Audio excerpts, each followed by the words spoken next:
How are you feeling today?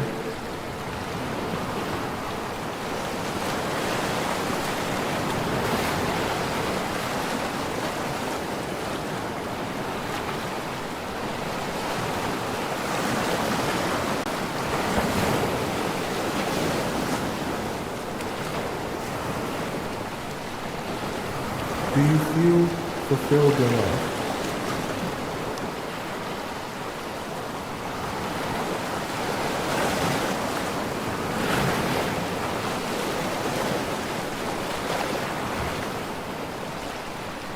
The show will begin in 4 minutes.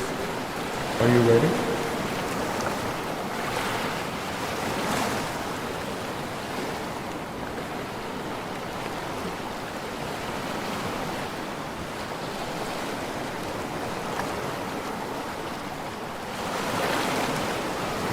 When was the last time you felt betrayed?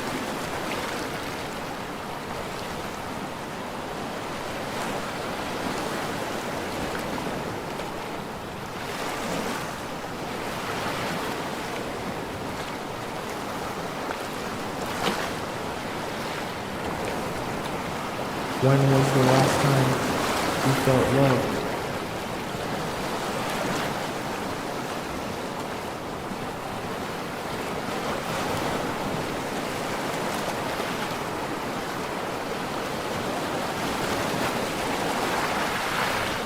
The show will begin in 3 minutes. Are you ready?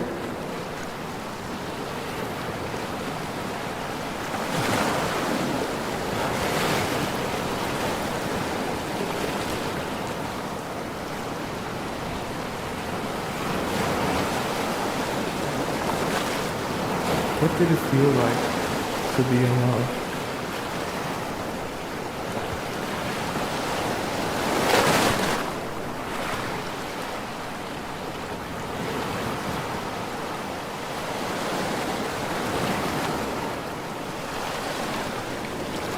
What is the most painful part of being in love?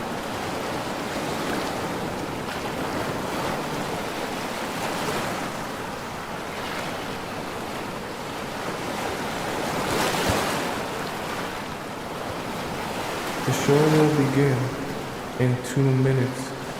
Are you ready?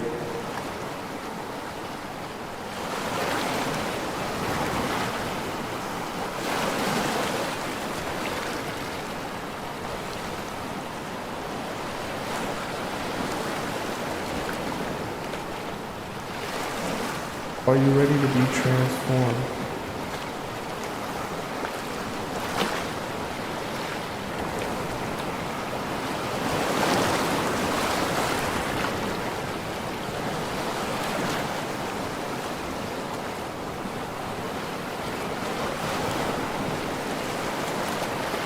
Are you ready to make a change?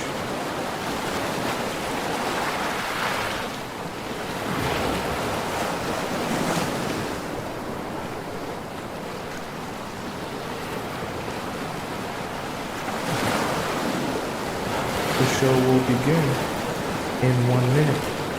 I hope you're ready.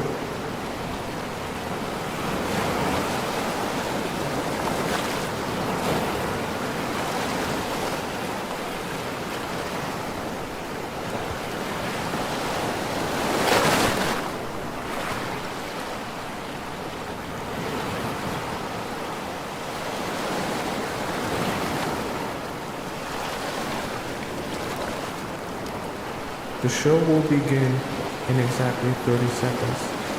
Get ready.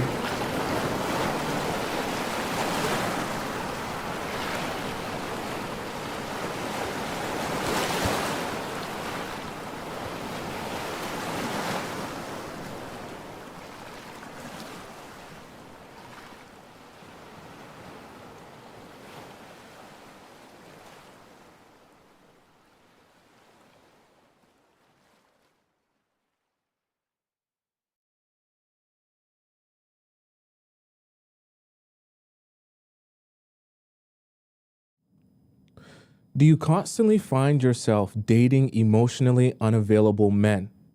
Isn't it frustrating how time and time again you fully invest yourself into a man only to have him tell you down the road that he's no longer ready for a serious relationship?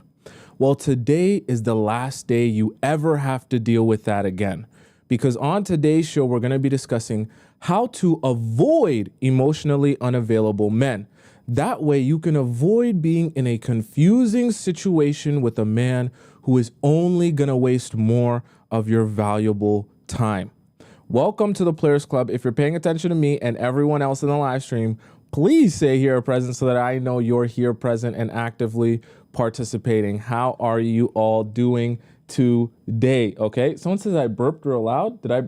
What? When did I burp? You guys heard me burp? I didn't know that. Okay. I didn't even realize that I burped. My apologies. Did I do that right at the beginning? Good to see all you beautiful people and all your beautiful faces today. Who we got in the chat? I see we got Scotty here, Maria here, we got Hazel here, is here, SH here. Oh, someone said we heard you talking. When did you guys hear me talking? What the heck? Oh, that's interesting. I didn't even realize that. Welcome. My mic was on. Oh, so you guys heard me rehearsing it? That's funny. Welcome all you beautiful people in the TikTok chat. Who we got in the YouTube chat? We got Irina, Devon, who we got Southern Things. We got Alice, Based Beauty. Is Tracy Nels here? She's usually always so early. Let me scroll up and see if she was here early. No, I don't see her. We got Ivy here though. Carmen is here. Who else we got? We got Your Soulful Sanctuary is here. We got Beatrix is here. We got Jay here, and of course we got Tracy Nels is here, and of course we got Missy America, the most amazing, most intelligent, holding down our YouTube chat, guys. I didn't know. Did I burp in the intro there? Like you guys heard me before it went into the actual thing? That's so interesting. I didn't know that. Well, we learn something new every day. All right. Welcome, guys. How are you guys doing? Good to see you. Let's get started today. We got a very serious topic to get to, avoiding emotionally unavailable men. And why you want to be doing that, because I know a lot of you find yourself in a situation with a guy like that, and you're always thinking about how to avoid those men, because obviously who wants to build a relationship with an emotionally unavailable man? So number one is to date with a purpose. Okay. Now, this kind of applies to you because this is helping you look out for yourself and not fall into the trap of being in a relationship with the guy and realizing down the road that this isn't the relationship you're looking for. See, I know we're friends. Me and you, we spend a lot of time together. Okay, we're here like every day. I know that it's very easy and comfortable for you to just turn your brain off, not worry too much about where things are going or what they're going to be, and just sit back, relax, and allow him to take you on whatever ride he wants to take you on. Here's the problem, though. Some guys are going to take you on a ride in circles, okay? And you're just going to be a passenger princess in a smart car driving around in circles with no destination in sight.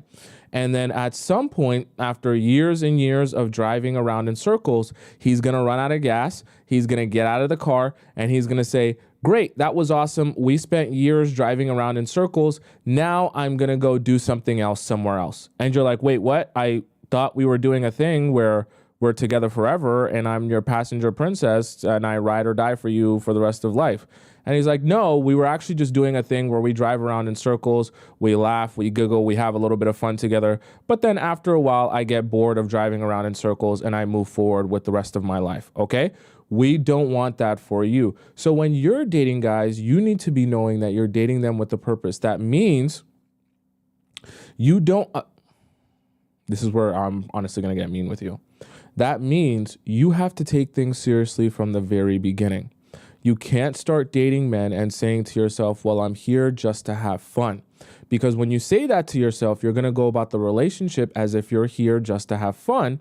And when you're doing all these things that only serve fun and don't serve your future, you're going to be frustrated down the line because you're going to be thinking to yourself, now that I want to transition fun into actually being a future, it's very hard to translate that because all of the things we were doing before might have been conducive to fun, which just means worked for fun, but they don't work for having a serious long-term relationship. relationship. Let me give you an example of what I mean dating with purpose and how some of you might make the mistake of not doing that.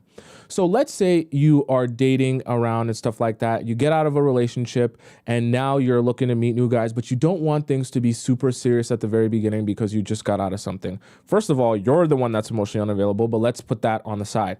Let's say you start seeing a guy and as you're seeing him, you're like, you know what? I just want to enjoy myself. I don't want things to be too serious. I just want to have fun with this guy. So you're not dating with purpose either. What's going to happen is when you start meeting guys and dating them, remember, you're just thinking about having fun. So what are some of the fun things you could do with guys at the very beginning? Well, of course, you can go out on dates. You can kind of be friends casually, hang out with friends here and there, see each other whenever. You can text like a textaholic, right? Because who cares about the future? Who cares about making sure you're getting dates? Who cares about consistency? Just text when it's fun.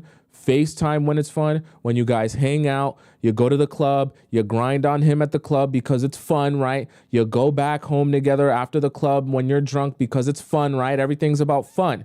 You sleep with him, you let him jackrabbit himself inside of you for 90 seconds. Lots of fun. We're all having fun. You're squirrel squirtling, you're squirting everywhere. Everyone's having a good time. Lots and lots and lots of fun. Oodles of fun, as the kids say. Maybe the kids don't say that. And then after a while of having months and months of fun, you're having fun out of your mind. F is for friends who do stuff together and F each other hard and fast, okay? At the same time, after those months of having a whole lot of fun, what you're gonna end up saying is, great, this is so fun. Let's go ahead and transition this fun to not just a part-time thing, but let's make this our full-time jobs where we have fun with each other all the time and we take this relationship seriously. And then he's looking around like, hold up, girly. 1 second here. I thought you said, let's take this thing to the next level and take it seriously. And you're like, oh, yeah, of course. Isn't that what you want? I'm having fun. You're having fun. We have fun together. I think it's time for us to not just have fun, but to be fun and serious and look forward to the future. And he's going to say, no, actually, this was just supposed to be fun forever until I don't want to have fun anymore.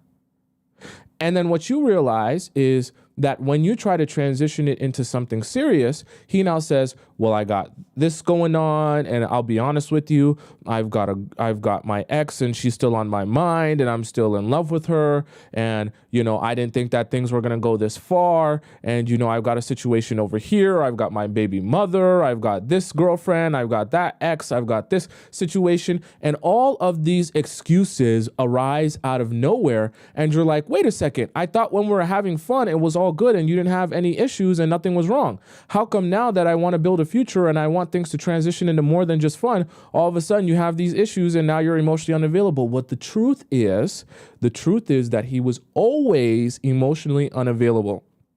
You just didn't realize that because rather than dating with purpose from the very beginning, you were dating for fun, okay? I want you to know, hear me now, okay? I want you to know, anytime you're dating for fun or doing anything in a relationship in the early stages for fun, fun is your enemy as a woman. Why? Because fun is unserious, fun is unstructured, fun is unscheduled, and fun is inconsistent. All of the things that you don't want and don't need from a man or in a relationship in general.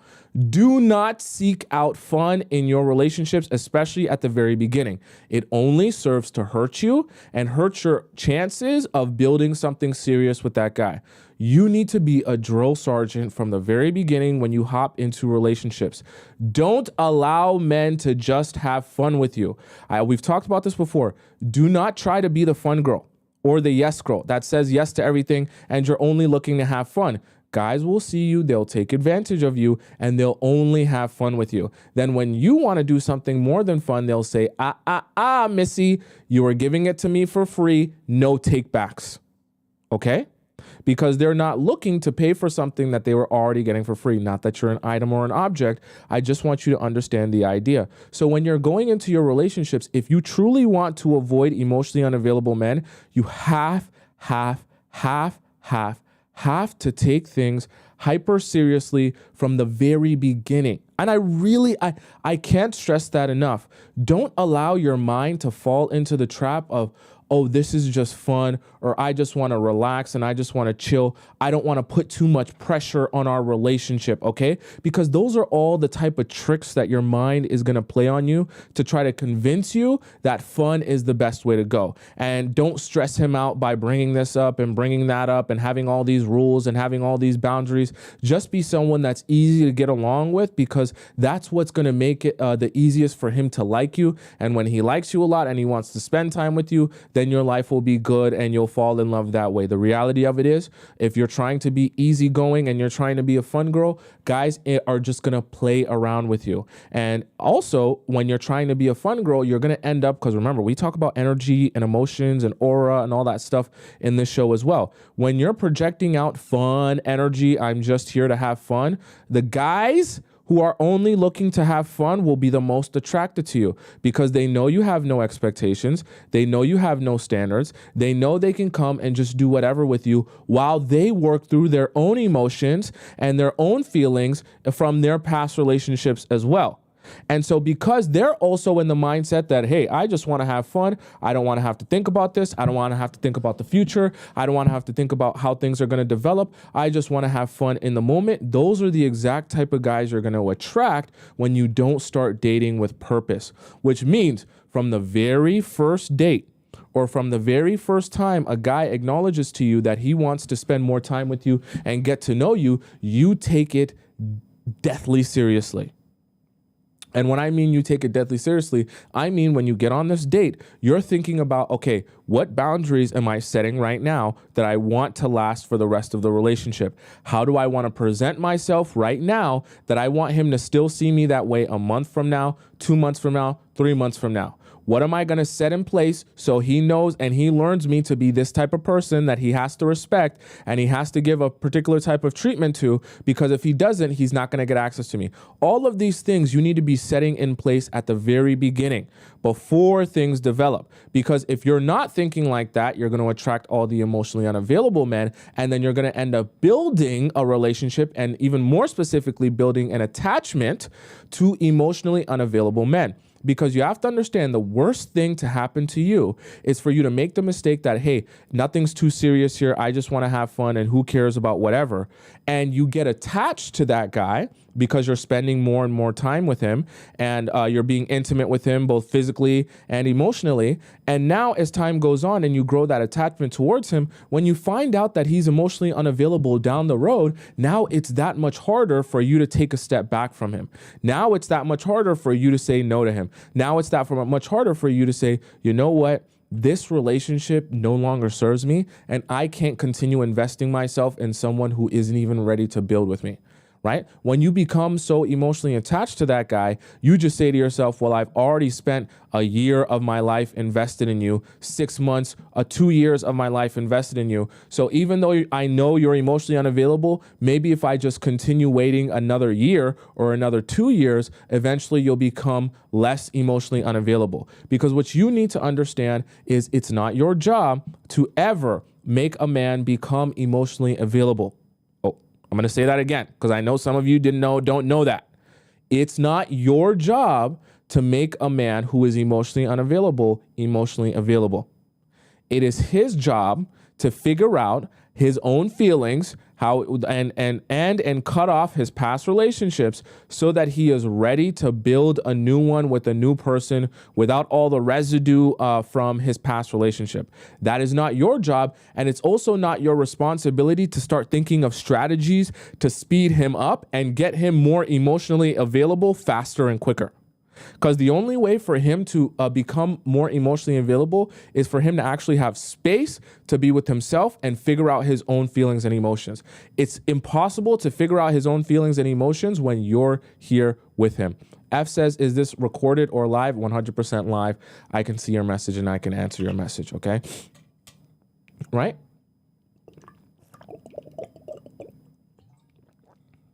I know you guys love the water ASMR, some of you. So make sure that you're dating with purpose, all right? Do not make the mistake of dating guys with a lack of intention because you just want to have fun, or just because you just want to have a good time and not think too hard and not put titles on stuff, or because you think you'll be more attractive to a guy if you're just having fun with him. You're not going to be more attractive by just being fun, okay? You're not. You're going to get used, all right? So number one is to date with purpose. Number two, okay, this is stop pooping time. Get your hand out of your pants. Listen up in your bed, perk your ears up, sit up straight, snip your poop off of the toilet into the toilet bowl, and no more pooping until this part is over. The segment part is over. Number two, you must, I said must. I said must. I didn't say maybe, I didn't say kind of. You must have extensive, detailed X talk. I know you don't like that. I know that makes you nervous. Going into a relationship or a talking stage with the guy and you start talking about the exes. I know you start sweating, thinking of the idea that he jackrabbited himself inside another woman, maybe for 91 seconds instead of 90 seconds. I know that makes you nervous. However, this will reveal so much to you that is important information that you must know. You must know. You cannot okay a relationship or okay a guy in your mind. When I say okay a guy, I just mean accept him into you and think that everything's good, unless you have extensive knowledge of his most recent relationship, why it ended, what transpired in it, and where it stands now. That is the most important part, that last part, where it stands now. Because a lot of you talk about exes in such a vague way that you don't really know any real answers. But then when it comes to the question of, okay, so you explained all of that good story and all of that traumatic story that you've been through with that person, where does it stand now? Okay? Where does it stand now? What do you guys like together? Do you see her? See, I'm going to get mad for this segment. Some of you are making the mistake. You're dating a guy, not asking him where things stand now. And if you were to ask that question, you would realize that he still works with his ex. You'd realize that he still sees her every day because she's part of a friend group. And they're basically still best friends because they don't want to cause drama. You'd realize that for one reason or another, he's still talking to her. Oh, me and my ex, we share a dog. Me and my ex, we both share an apartment. In fact, actually, I live with my ex. Yeah, I pick my ex up and I take her to work because she has no car and I don't want her to not have no car and have to take the bus. Wait, what? Sorry, what? What did you just say to me? Did you just, what? And these are the type of things that you need to know and you need to have questions about. And it's not just listen to me. It's not just asking one question on the first date. Oh, so how are you and your ex? Oh, yeah, we broke up. Yeah, of course, it's your ex. And then you just leave it forever. This is something you question extensively for months and months and months. You ask different questions in different ways, in different capacities. You get this story from one experience. You get that story from another experience. You see if those stories match up. You ask the same question multiple times, one time here, and then 3 weeks later, you ask the same question in a different way, and you see if you get the same answer. And you absorb all of this information about that ex, and you see if things are making sense, have logic to them, or if he's telling you a lot of stories that don't make a lot of sense. See, I knew I was going to get mad. Here's the thing. What you need to understand is people might be good liars, okay? You might even come across some guys that are great liars. But the thing about it is, the more someone talks about a situation, the easier it is to slip up in your lies. It's easy to have a cookie cutter prepared template answer for a couple of basic questions about your ex. It's a lot harder to have a lie prepared for every single nuanced question that someone could ask over the course of months to you about an ex-partner. And so as you have to understand, every time you ask a new question about that last relationship or about that ex, that's another opportunity for him to slip up and accidentally tell you the truth if he was trying to hide something from you. So never be thinking to yourself, I know everything and there's nothing left to discover. I want you to constantly go about your relationships with guys from a curious mind frame where I'm always going to be curious to understand and know more about the relationship you had with someone else that was good and then ended. I want to understand why that transpired, what the mistakes were, where you went wrong, where she went wrong, where things stand now, why they stand that way now, how you feel about those. Like, you need to step, you know how we come into the Players Club and you step into a man's mind? I want the guys you're dating to step into their mind. I want you to never be satisfied until you feel like you've lived out every single day with that guy of that relationship. Now, I know you're thinking in your mind, Tomisin, why would we spend so much time extensively talking about someone else, and especially some other girl that he used to love and he used to jackrabbit himself inside? You need to understand this information isn't meant to hurt you or meant to degrade you. This information is meant to help you down the line ensure that you're not investing all of your valuable time and energy into someone that's actively still emotionally invested in someone else. Okay? I seen someone earlier say on the TikTok chat, isn't this an invasion of privacy? Absolutely not. It's not an invasion of privacy to ask someone that you're romantic with about their past experiences since they've met you. I mean, you're meeting a whole adult human being who has had a life and existed on this earth since before you met them. So it's not an invasion of privacy to say, hey, I'm going to commit my life to you, possibly. I would love to know more about you since you showed up in my life today. I'm not just going to pretend as if you appearing into my life right now is the only time you've ever existed. And before that, you haven't had any single existence. That's how a lot of you get played. That's how majority of you actually end up getting played. By sitting around thinking, oh, well, you know, I only want to worry about our relationship as it exists right now, and I don't want to think about anything you've done or anything you've experienced before me because I don't want to imagine you being with someone else before me. I just want to live in this fairy tale where your only existence has started when you met me and you're basically a virgin, and with me, I'm your first love, I'm your first everything, and you've never experienced anything good with anyone else.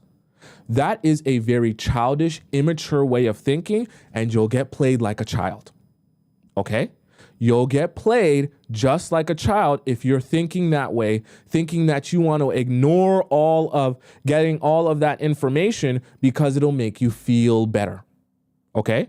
Stepping into the Players Club is not about making you feel better. It's about realizing what actually goes on in relationships, and especially with guys, and how to avoid putting yourself in the horrible situation of investing your time and energy into the wrong guy.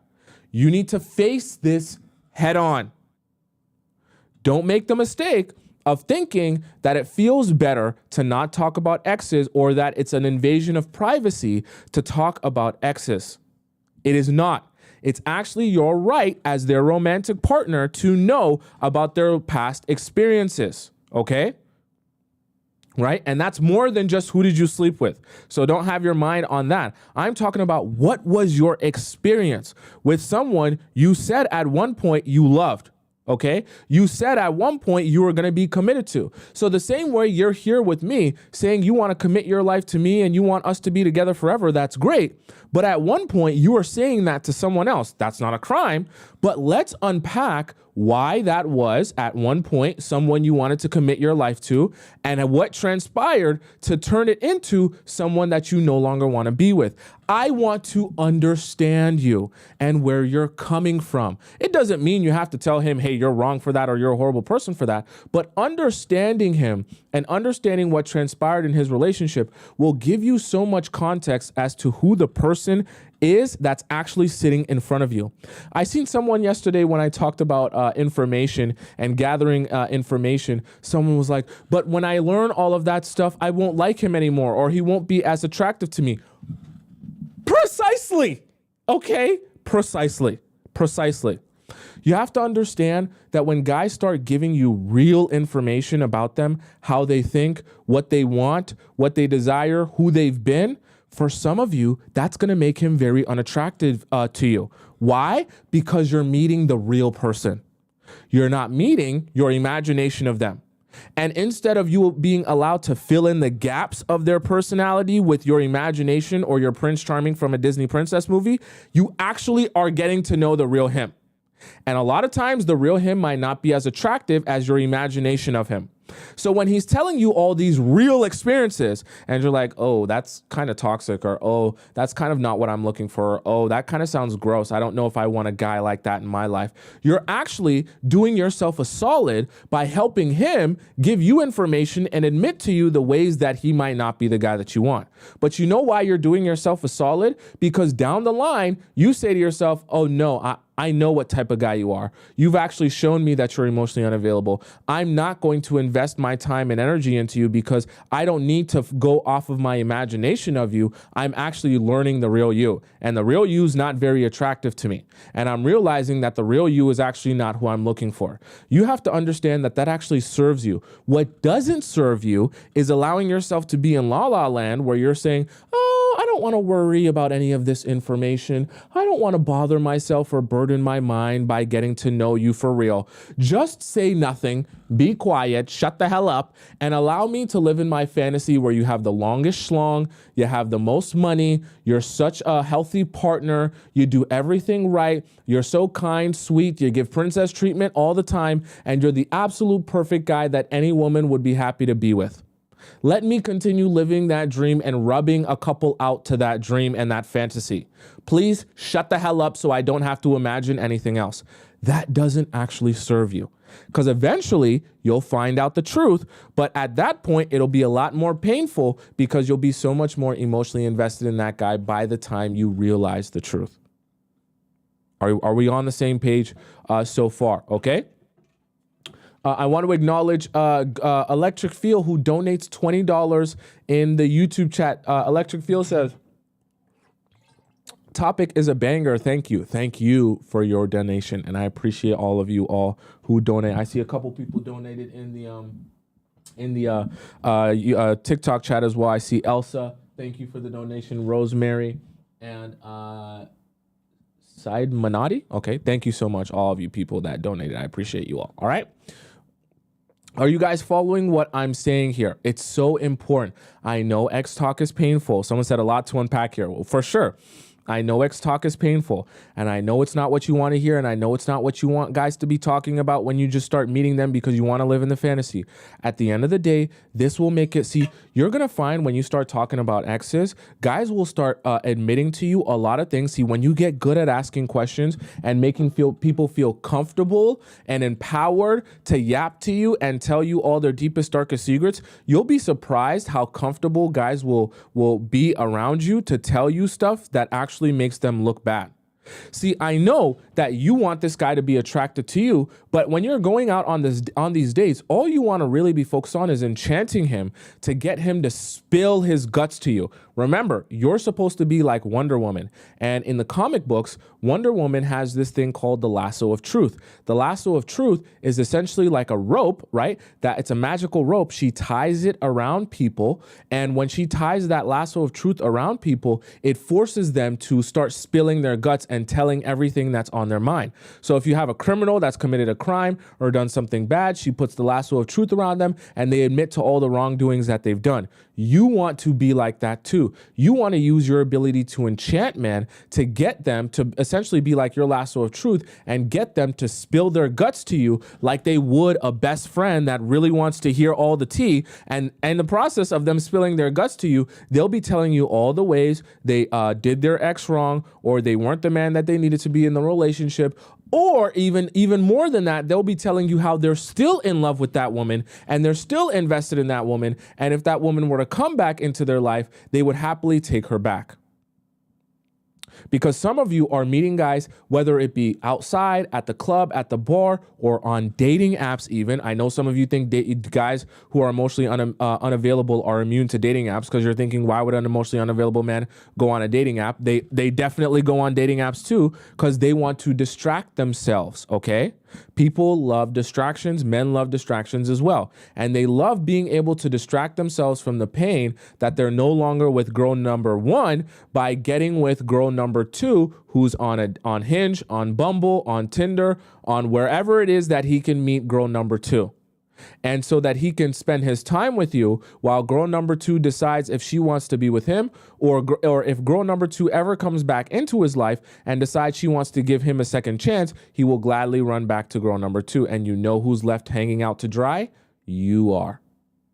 We don't want that for you, which is precisely why we want you going head first into X Talk from the very beginning, and you never let go of learning about someone's ex. I assure you, you will be surprised the more you ask about an ex and the more information you gather. Even the most amazing of amazing people you thought were the best, of the healthiest, of the most amazing, you'll be surprised at the information you'll learn about someone when you get them extensively talking about their ex and their past relationship, okay?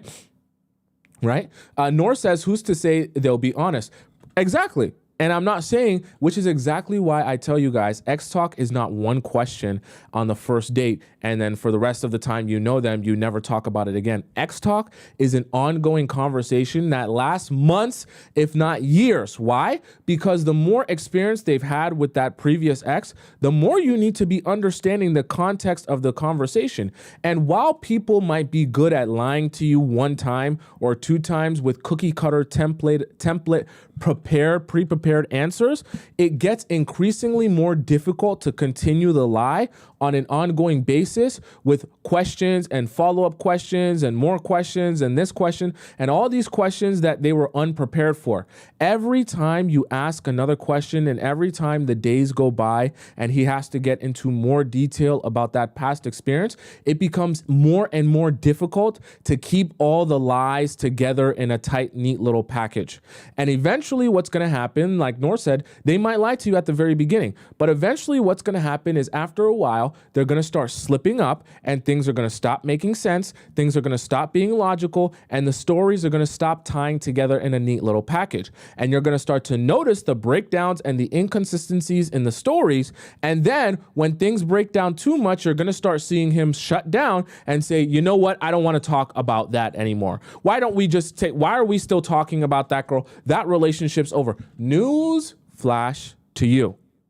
When you start talking about an ex or you start bringing up the conversation about an ex and the guy that you're talking to or asking these questions from starts telling you, hey, why don't we stop talking about ex-girlfriends? They're not relevant. I'm here with you. I want to focus on you. I don't want to talk about my ex. I just want to talk about how beautiful and stunning you look here today. Don't be thinking that that's a compliment. You want to know what that is? That's a distraction. It's a distraction. I always tell you guys, you want to know what magicians do? Because they don't do magic. What they do is sleight of hand. You know what they tell you? They tell you, hey, look, you see this Aquaphor stick here? I'm going to take this Aquaphor stick, right? And I'm going to make this Aquaphor stick disappear. And it's very simple. See, when I take my hand like this and I make this Aquaphor stick disappear, all I have to do is I take my hand, right? And I rub it against this one right here. And when I rub it and I do it real tight, it's like a genie hand, right? And I blow on it and I can shake it around a little bit and it just disintegrates into thin air. And I'll show you right now. I'll show you how the Aquaphor disappeared. Remember? Okay, ready? On 3. 1, 2, 3. It's gone. There's no more Aquaphor. You see that? It's like magic, okay? No more Aquaphor in my hand. How did I do that? It's like magic, right? And that's what magicians do. But it's not actually magic. What it really is sleight of hand. It's just understanding how to get your attention in one place over here while I do something else over here. And then it makes it seem like magic because I took your attention away from where it should be and put it somewhere where it doesn't matter if your attention is there while I do something right underneath your right underneath your nose, okay? Right? Someone says the show just gets better and better. We got magic tricks out. Did you guys actually fall for that? Did you guys actually, I didn't know if you guys actually fell for that. Was that actually slick there? Did you guys actually not notice what I did there? Right?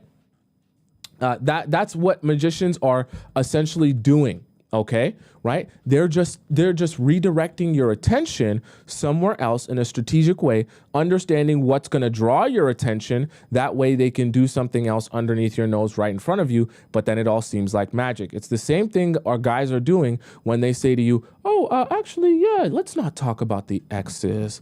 Let's not talk about those silly girls that are in the past. That's the past. Let's talk about me and you right now. And you're thinking in your mind, oh, don't make me blush. I'm the most beautiful girl on earth. Yeah, you're so beautiful and you're so stunning. Turn around, give me a spin. I want to see that dump truck. Oh my God, look at that dump truck. It's the biggest dump truck I've ever seen in my life, girl. How'd you even fit in those jeans? How'd you even get into them? You had to jump to get in those jeans, girl, with that dump truck of yours. I can't believe the way your dump truck looking. And you're just all distracted. While he sits back and he says, great, now she has no idea that we're ignoring the ex talk because I'm secretly in love with my ex still, but we don't want her to know that. So let's not talk about that, okay? But let's talk about how good she looks. She'll love that, and she'll get distracted by that. Don't let guys distract you that way. Smart guys will do that, okay? Very good strategy. Get your attention on you and making him think that, oh, I just want to talk about how good and amazing you are, not talk about this past girl, right? Real slick. I want you to never ignore that and use that. Your alarm bell should be going off anytime a guy tries to redirect your attention off of an ex conversation and onto a conversation about how amazing you look or how awesome, how beautiful and stunning you are. It's not because I'm not saying that to say, oh, don't ever take the compliment or whatever, but I just want you to understand, like a magician, it's a very good way to redirect your attention somewhere else so that he can use sleight of hand, okay? Someone says, what were 1, 2, and 3?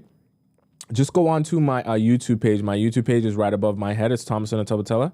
Type it in on YouTube, and you'll be able to find me live at the same time on YouTube. Okay, so on YouTube, you can just rewind it there. That way you don't have to ask what all the points were again. You can just hear it live from me there, okay? For any of you that missed them. So, number 1 was to date with purpose. Number 2 is X talk, and make sure you do that extensively, okay?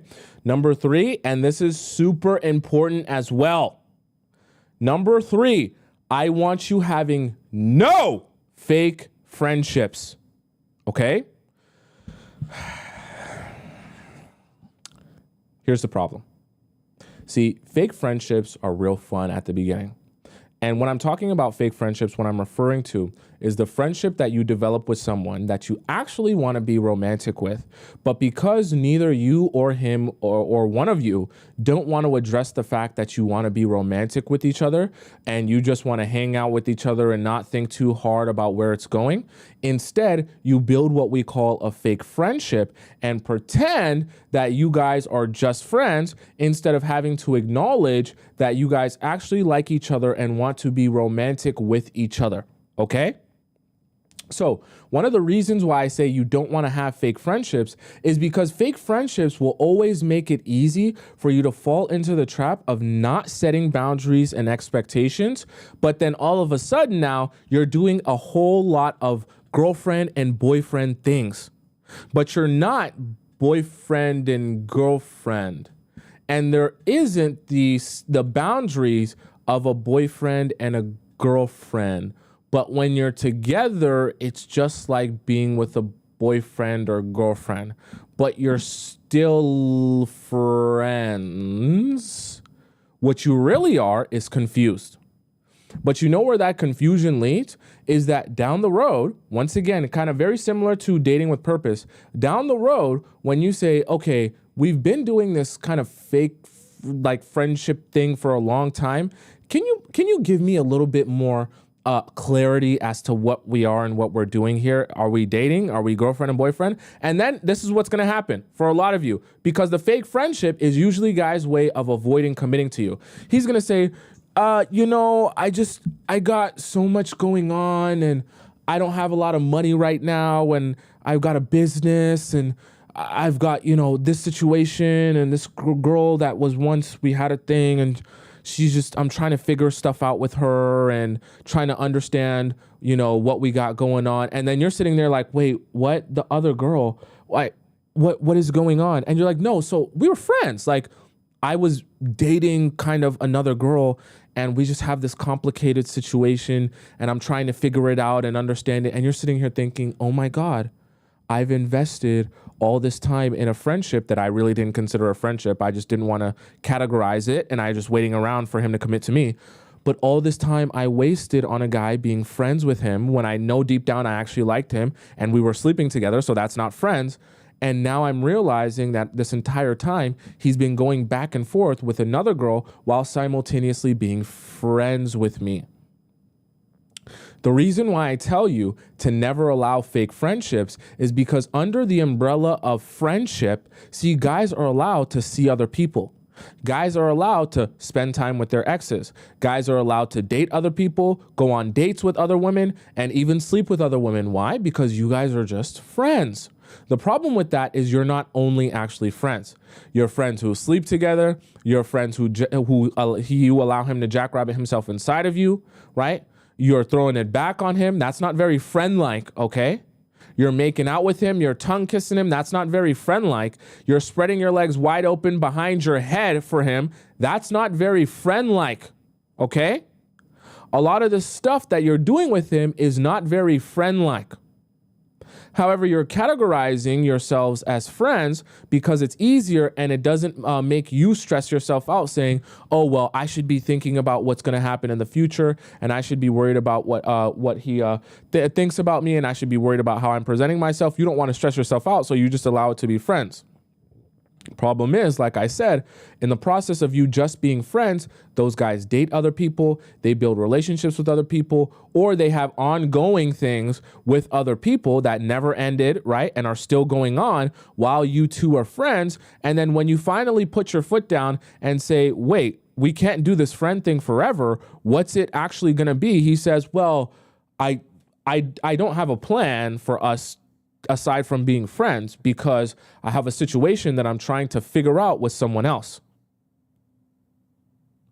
Have you ever been friends with a guy for so long that when you finally stop wanting to be just friends, he now admits to you how this entire time you've been friends, he's had another situation going on with someone else? What type of friendship is that, right? Where you sleep with him, you're romantic with him, and you basically are like his girlfriend. But then when you finally say that you actually want to be his girlfriend, he tells you the whole time he's essentially had another girlfriend. Who loses? You lose. I told you earlier in the show, don't waste your time thinking about how to have more fun with men because that's only going to serve the men. You need to be thinking about the future. So your F, right, is not for fun. Your F is for future because that's what you're worried about. You're worried about the future. You're worried about consistency. You're worried about commitment. You're not worried about having fun with guys who just want to have fun because the reality of it is the guys who just want to have fun, they'll drive you around in the smart car in circles forever, or just until they're tired of you and they move on to a girl who they actually want to take seriously. Don't be the fun girl. Fun girls get driven around in circles, okay? Not understanding where things are going. And then eventually he gets out of the car and he leaves you in an empty, dingy, dusty Toyota Corolla with no gas on the side of the road, on the side of the highway. And you're wondering what happened. And he goes off into the sunset, gets into another car and drives off with a different girl. Please don't do that to yourself and make the mistake of building a fake friendship with a guy, thinking that, oh, I'm building this fake friendship because I don't want to stress things out and make it too serious too fast, when in reality, you're only making it easier for yourself to attract emotionally unavailable men into your life who don't want to define things because they know their mind and their emotional bandwidth is all being spent on some other girls. I told you earlier, a lot of these things that we talk about, right? Dating with purpose and even not having fake friendships. I'm saying that because when you do a lot of these things, you make it so much easier for emotionally unavailable men to be attracted to you because you're like the breeding ground. You're the perfect environment. You're the perfect type of soil for an emotional unavailable man to plant himself inside. Right? An emotional unavailable man is not going to have very much success planting himself inside of a woman who's secure, who knows what she wants and is dating with purpose and is not interested in fake friendships or, unidentified or clear titles. An emotionally unavailable man can't deal with a girl like that because she'll spot very quickly that he's just BSing around. Emotionally unavailable men are the most attracted to the women who let fake friendships happen, who don't date with purpose, who let them do this, let them do that, because then they don't ever have to address being serious or taking this thing serious. They can just have fun forever until they're ready to move on to something else. Don't be the breeding ground or the perfect type of soil for an emotional unavailable man to plant himself inside, both physically and emotionally. You understand what I mean, right? Don't do that. So does that make sense to you guys so far? Why I say no fake friendships? I don't want you guys having fake friendships. Okay? Ivy says in the YouTube chat, she says she donates $10. Thank you so much, Ivy. Ivy says, I want to give them a chance, but knowing when enough is the part I struggle with. Thanks, Tommy.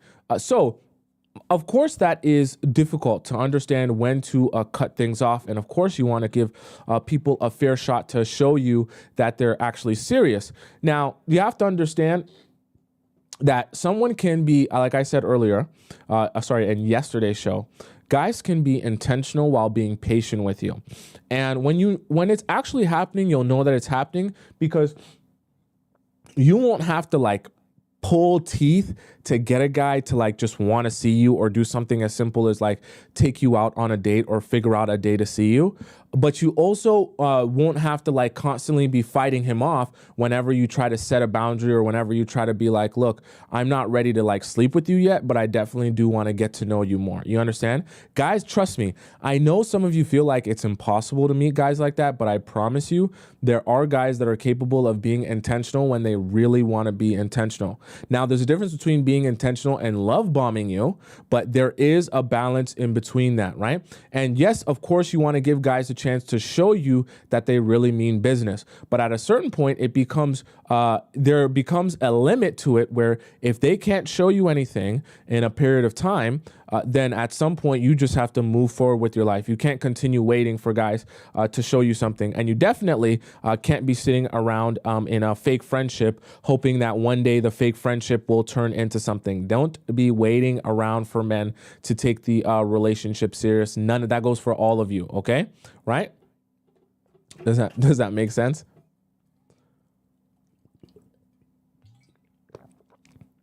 Oh God, I'm so thirsty. I might have to go get the pitcher too. I'll be thirsty. All right, guys, let's go to the next one.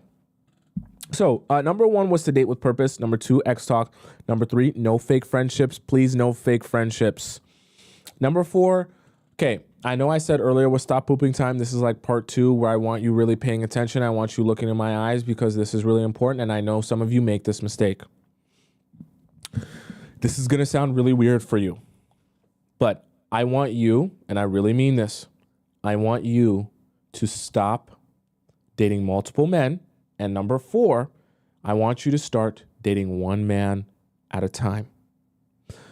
Before you log off and say, Tomisin, I don't want to hear any of this. This is stupid information. This is dumb information. I want to date 35 men at once. I want all the men to see me at the same time. I want to have them lined up from beginning to end, and I want to see them all at the same time so they can all give me the most attention I can possibly get at one time. Hold on. I'm going to explain to you why I want you dating one man at a time, okay? Here's the thing. See, when you're dating multiple men, I always tell you guys, the mistake there is you're going to have very little emotional bandwidth left over for each individual man. Every time you add another man to the pile, you're basically splitting your emotional bandwidth into more and more people. You only have a 100% of your emotional bandwidth. When I say emotional bandwidth, what I'm essentially talking about is your time, energy, and focus. It becomes really hard to absorb each individual you're dating the more people you add to that pie. It's the same reason why if you've ever watched a show like Love is Blind on Netflix, where they go into the pods and they're in front of a wall and they have to date a whole bunch of people in the pods as well, you see a lot of them bring their notebook They're there for the conversation. They know what's being said. They're part of the conversation. You want to know why they bring their notebook? Because at a certain point, when you're dating so many different people, it becomes hard to even absorb the information you're receiving from each individual person. You might laugh and have a great time with person number 1, and you might have a great time with person number 5. But by the time you get to person, you're thinking back to all your conversations with each person, you're like, wait, so was that shared interest with person number 3, or was that shared interest with person number 11? And you can't properly absorb information, and you get really confused really easily on who was showing me what I actually want and who was not. Here's the thing about dating, about why I want you to be dating one man at a time, and why it's so important to not attract emotionally unavailable men.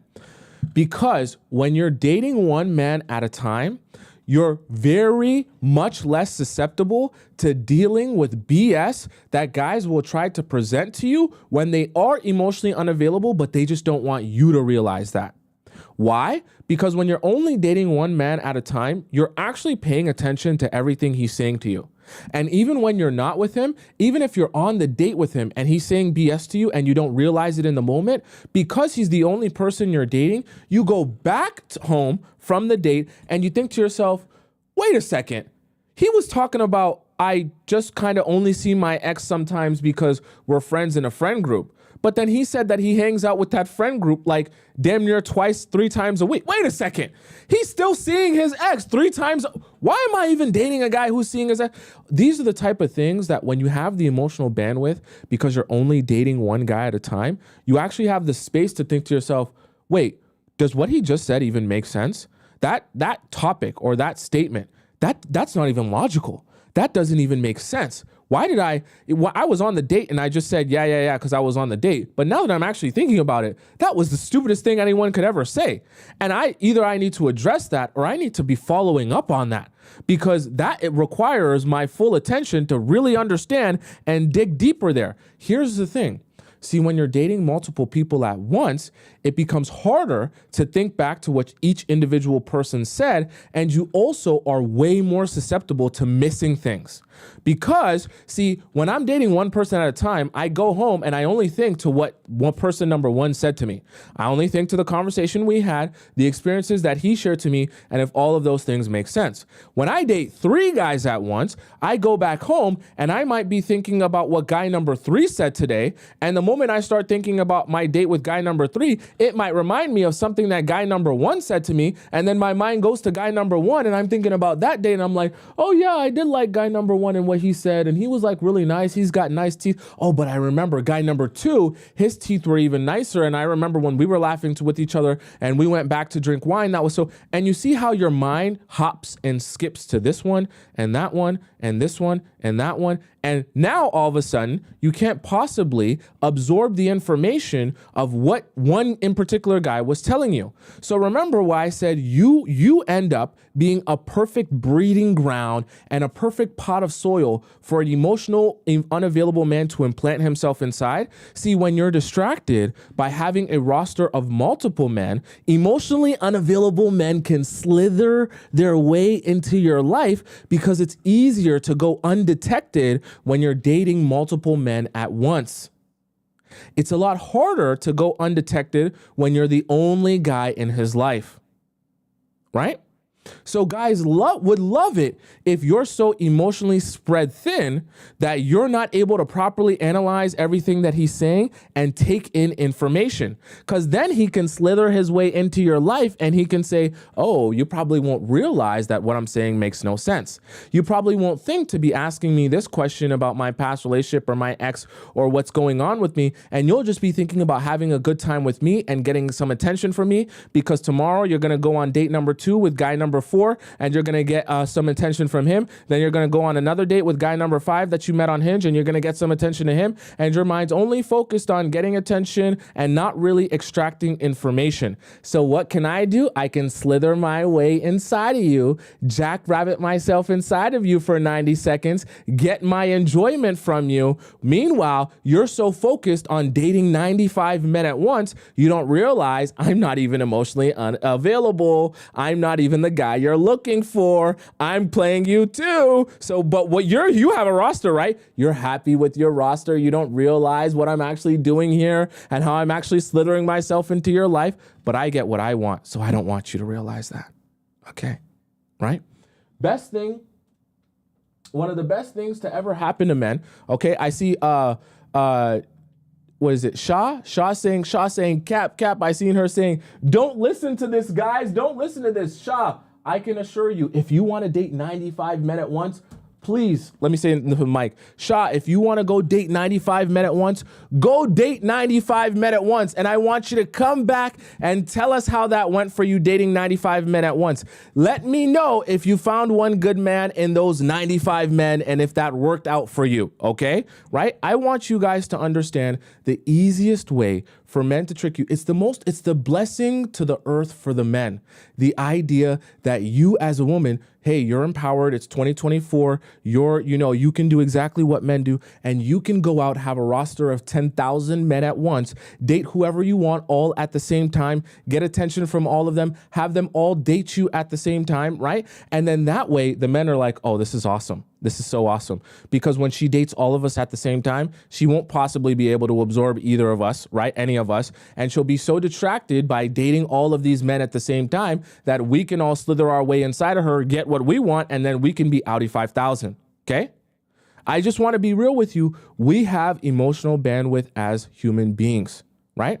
I'm saying this because I actually want to help serve you to be able to better gather information. And my main thing for you that I want for you is I want to help you avoid being played by the same men the same ways, okay? I can't help you do that if you're dating multiple men at once, because all the stuff that we talk about in the Players Club, when we talk about absorbing information, analyzing this, understanding that, asking questions, understanding the truth so that you don't get played by men. All of that is made 10 times harder when you add multiple people into the jar here, okay? You need to understand that you date people and men until they show themselves to not be what you're looking for. I didn't say you're going to be sleeping with those men during that time or that man during that time. But once he shows you he's not who you're looking for, you cut him out of your life. And then you become open to dating a new person. You absorb that person. You see how that's working with that person. If that person shows you that they're not who you're looking for, you cut him out of your life. And then you move forward to the next person. Okay. Excuse me. Right. You don't want to be spending a whole bunch of time on an ongoing basis dating multiple men ongoingly because you're thinking, oh, but I'm just dating multiple men to see how I feel about those multiple men. But you don't realize you're making it harder to see how you feel about those multiple men because there's multiple men. I can assure you, I'm telling you this from experience. My hardest time, right, trying to understand and evaluate a relationship came when I was trying to date multiple people, thinking that I was doing something by dating multiple people. Figure out who the person is in front of you. If you don't like them, cut them off and then move forward with your life. Nothing wrong with dating people back to back to back when you realize they're not who you're looking for, right? You can still absorb them that way. And remember, you're not supposed to be sleeping and committing yourself to guys who aren't committing themselves to you. So I'm not saying you date someone, sleep with them, and then cut them off, right? You date someone, try to understand them and understand if this is the relationship you even want. If it's not, you cut them off. Why are you dating multiple people if you're only going to end up with one? You're only dating them, right, to see if you like them and actually want to continue on dating them. So why not just date the person, figure out if you want to continue on with them, and then cut them off? Remember, I told you, you can become very easily a breeding ground for emotionally unavailable men or men who just want to have fun. And you're making their life so much easier when you date multiple people. Because when you date multiple people, it's easier to say, oh, I kind of like guy number one, but I don't like this about him. But what I don't like about guy number one, guy number two has. And because guy number two has something that guy number one doesn't have, I'll date both of them. And what guy number two and guy number one both don't have that I don't really like, guy number three has. So by the time I date guy number one, I date guy number two, and I date guy number three, I basically have my perfect man. The problem is you're not going to end up in a relationship with all three guys unless you're polyamorous. If you're polyamorous, like maybe Shah is in our TikTok chat, go ahead, date multiple men. But for most of you, you're not polyamorous. So dating three men to get one good man is not going to work for you. So you need to be properly able to absorb if the one individual man is who you're looking for. Are you following me? Okay, right? Does that make sense? And it's so important to understand that. It's so important to understand that and not make that mistake. I know some of you get angry at that, and I know some of you don't agree with that. You're like, Tomisin, I want to date 10,000 men. Tomisin, I want to date men till my eyes bleed. Please go ahead and do that. If you want my advice on how to avoid emotionally unavailable men, then this is my advice to you. If you think that I'm full of BS and I have no idea what you're talking about, like Shah, I advise you to cut me off, cut my stream off, never listen to me again, never see me again, block me on everything, and go and date 10,000 men, okay? Please, I encourage you to date 10,000 men if you don't believe in what I'm saying. I'm here to share with you my perspective on what I think will actually help you if you want to avoid emotionally unavailable men. There's nothing wrong with if you disagree with me, okay? Right? So, number 1 was to date with purpose. Number 2 is X talk. Number 3, no fake friendships. Number 4, one at a time. Number 5, patterns of behavior, okay? Right? So, patterns of behavior is so important because when you're dating guys, see, one of the things that you'll notice, see, I talk a lot about absorbing information and gathering information because information is always king.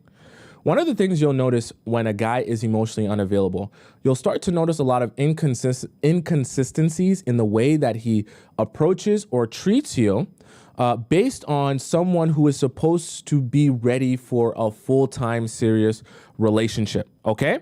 So let me explain what I mean. Let me explain what I mean by that, patterns of behavior. What I'm talking about when I say patterns of behavior, let's say for the sake of example, you're with a guy. Let's actually refer to a situation we had yesterday in the Discord, right? So a girl was going to try to go on this church date with a guy. I'm just giving you an example of what we had in the Discord. And she invited this guy to church and they went on a date before and it was good on the date and things were fun and interesting and all that good stuff. Then she invited him on that date to church.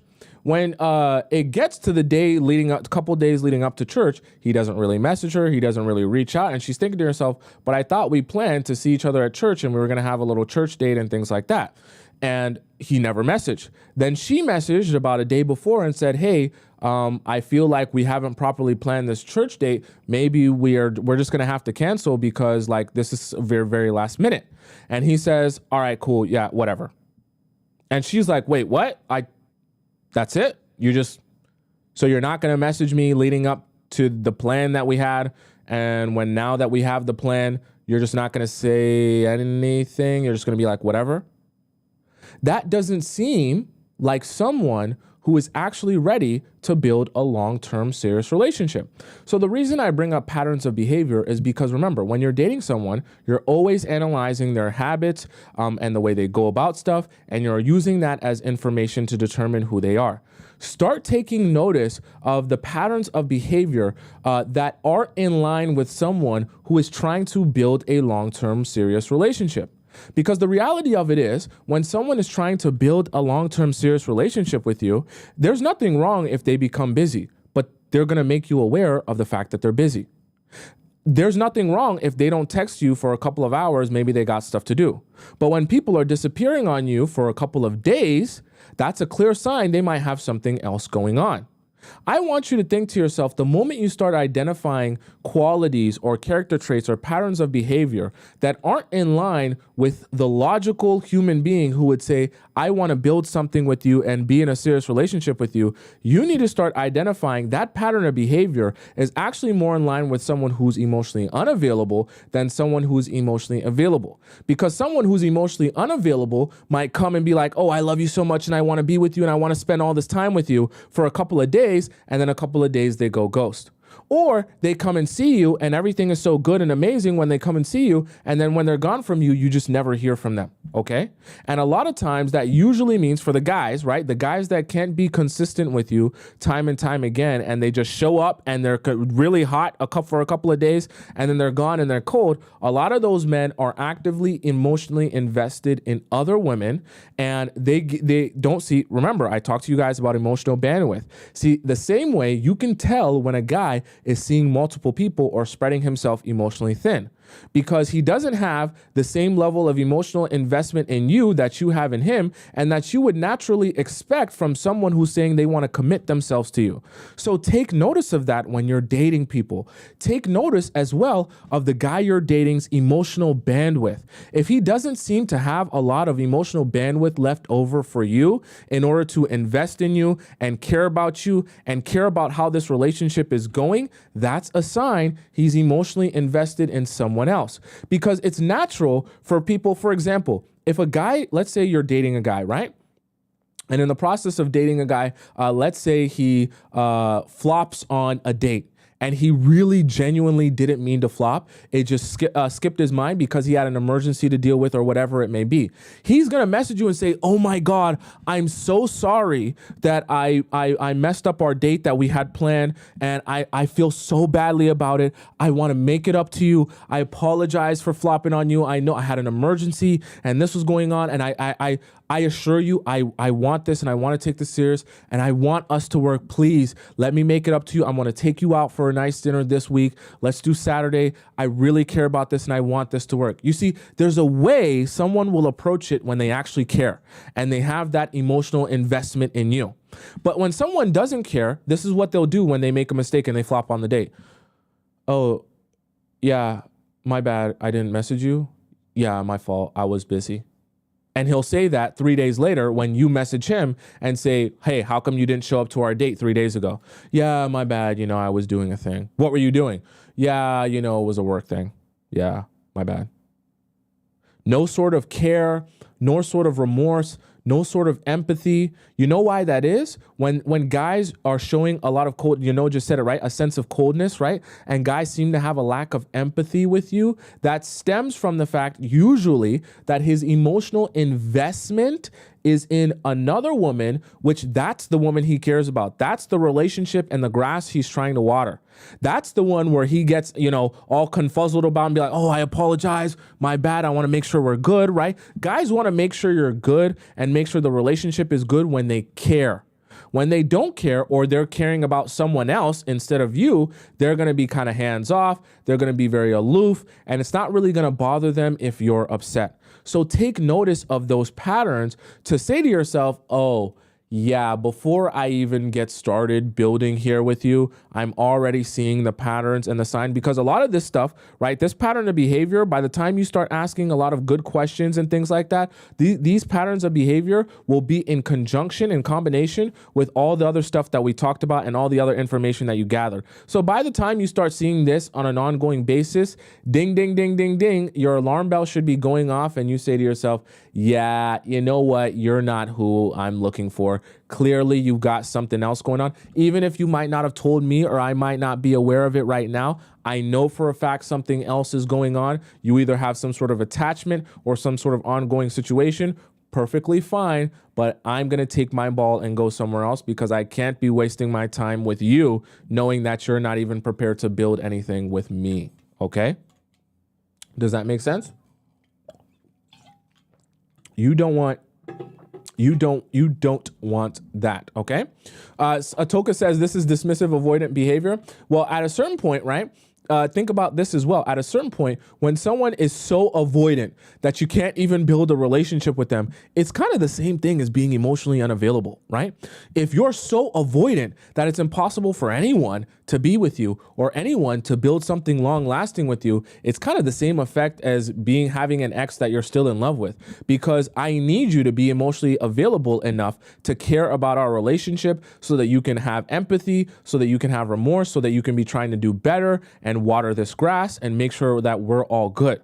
If you're not emotionally there or have the emotional bandwidth to do that, then it does nothing for me all the same. Whether it's because you're in love with an ex, or you still have an ex-girlfriend that you're dealing with, or just because you're so dismissive and avoidant that literally it's impossible to build anything with you, right? Does that make sense, guys?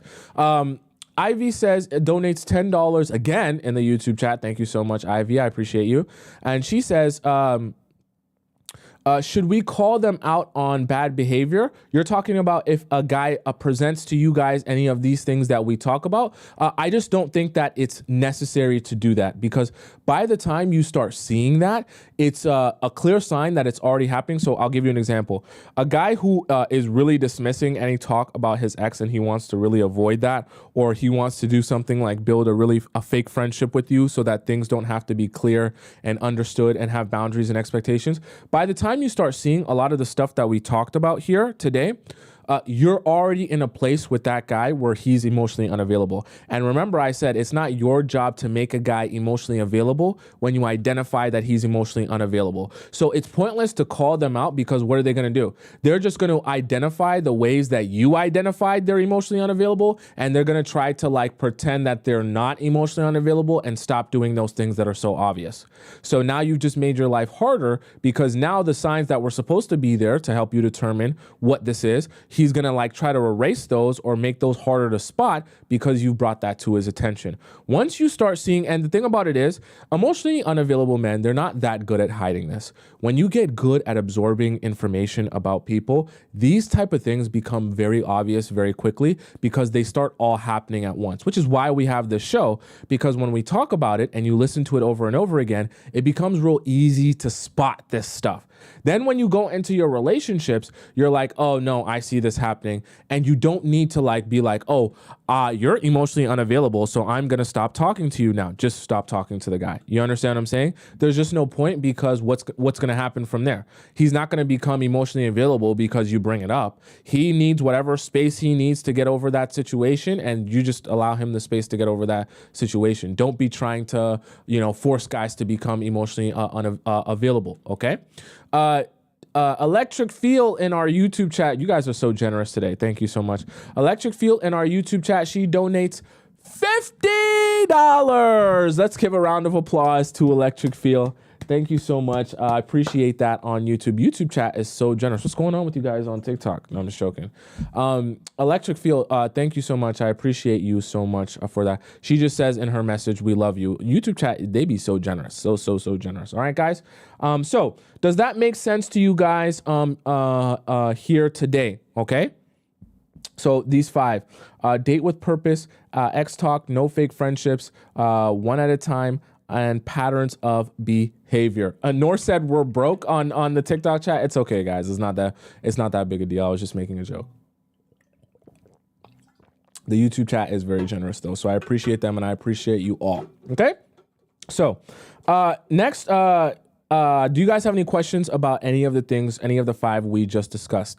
Okay. And if you missed any of the points, you guys can always go onto my YouTube channel and rewatch the points in their entirety. Just type in my name and you can rewatch the points in their entirety in case you missed any of them. And you're like, Tomisin, can you repeat all of them? Okay. Chloe just said, can you repeat all 5 points? They're available on my YouTube. You can go watch it right now. Literally right now. Just go on my YouTube. It's right above my head on the top right corner of the screen. Okay.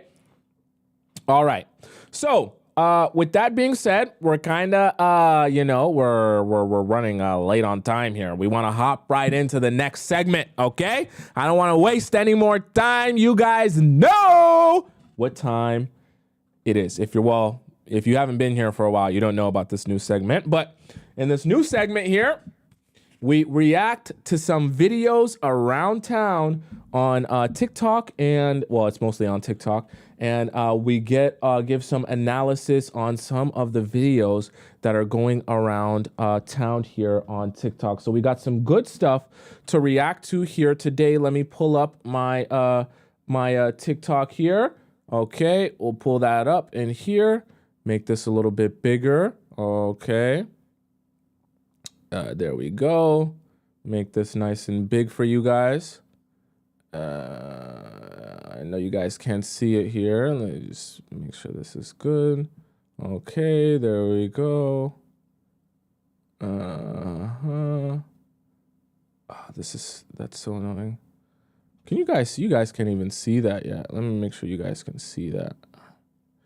There we go. Bring this up here. And then let me just go over into my reacts. Okay. Oops, that's the wrong one. There we go. TikTok? Where'd it go? TikTok. There we go. Okay. So we're going to hop right into our reaction section here, where I'm going to start reacting to some of these videos that are going around town. Okay, let's do it. Let's do this thing. Okay. So we're going to hop right into my favorites. I favorited some. Now, some of these are coming directly from our Discord. One of these are going to come from the Discord. Let me see. Where did the one go? Okay, this one comes actually directly from our Discord that we're going to listen to first. You guys can submit questions into our Discord. Not questions, videos that you want me to watch on the show and react to on the show on the Discord in where we have Tomisin Reacts, and I'll react to them. Just send it to me on there, okay? Let me make sure this is turned up so we can hear it. Where'd it go here? Oh, it's muted. Without seeming, at what point can a woman show that she's interested without seeming to be masculine? Don't offer to pay the check on date 3. What you do is you bring a small gift to him that's $25, $20 or less, thoughtful, considerate, something that he wouldn't get for himself, that is based on his hobbies, his passion. Let's say he loves the Yankees. We're going to get him a Yankee hat or some socks or a shirt or something like that. Oh, this is cute. I like this. Yeah, understand this. When you do this, you're letting him know that he's not a bank to you and that you've heard him and that you're thinking about him because he just wants to be considered. You also have to understand that men do not receive presents or gifts. They barely maybe even get a card from their mama. And he will start to think of you as someone who is a potential girlfriend or wife and not just someone that he's hanging out with. The last person I dated, I got him a vinyl record on our 4th date. I don't know why, but I did it. He brought it up so often and it felt like nothing to me. It really is nothing, but it's everything to him. At what point? Okay, so I'm going to react to this here. And I think... me personally, I don't advise any of you guys to be getting guys gifts, okay? But now, let me be clear. We're talking about a very particular type of situation where don't be getting guys gifts thinking that like getting him a gift is going to make him like you more. What they're referring to here is how can you show a guy that you may have some interest in him in a subtle way that's not just, you know, being a man and saying, I want to take you out on a date or something like that. Here's the thing, though, with that, and I believe this creator here, like the guy in the podcast, his name is Anwar. What Anwar is really referring to is how can you show a little bit of reciprocated interest with a guy that you're already dating? Okay, so I want you guys to know that nuance because doing that for a guy that you just met or a guy that you just started dating will lead you to Pain Town. And what I mean by Pain Town is you're going to start thinking that doing more for guys at the very beginning is what you need to do to get them attracted to you is only going to lead you to find yourself in relationships with guys who want to utilize you to continue extracting from you without doing anything for you. So let me be very clear because this video was actually put into our Discord chat, which is exactly why I want you guys to understand what it really means, okay? So don't do this for random strangers or guys that you just met. Do this for guys only that either you've been dating and have been showing you some sort of commitment back. Don't just start doing this for random guys. They will figure out that you're going to be doing the most for them and they will utilize you like you wouldn't believe, okay? So this what he's referring to is for a guy you've been dating and on an ongoing basis, and now you want to reciprocate a little bit of that energy back. Don't buy gifts for random men that don't even show you any of that intentionality. Are you guys following what I'm saying? Okay, right? Laura says, okay, so if I've been dating him for 5 months plus, yes, This is something that people that have been in a relationship for like 5 months plus, something like that, where it's been a period of time where he's really shown you he wants this and he wants to build with you. Yes, this is a way to reciprocate that thoughtfulness, okay? In a smaller, more subtle way than, oh, you're the most amazing person on this earth. This is not for people who are going on a first or second date, okay?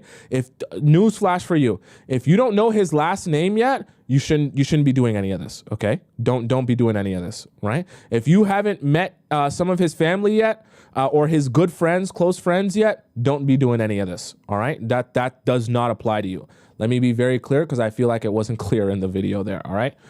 Let's go to our next video that we have here, okay? If you find yourself often saying he should just know that in your relationship, this is for you.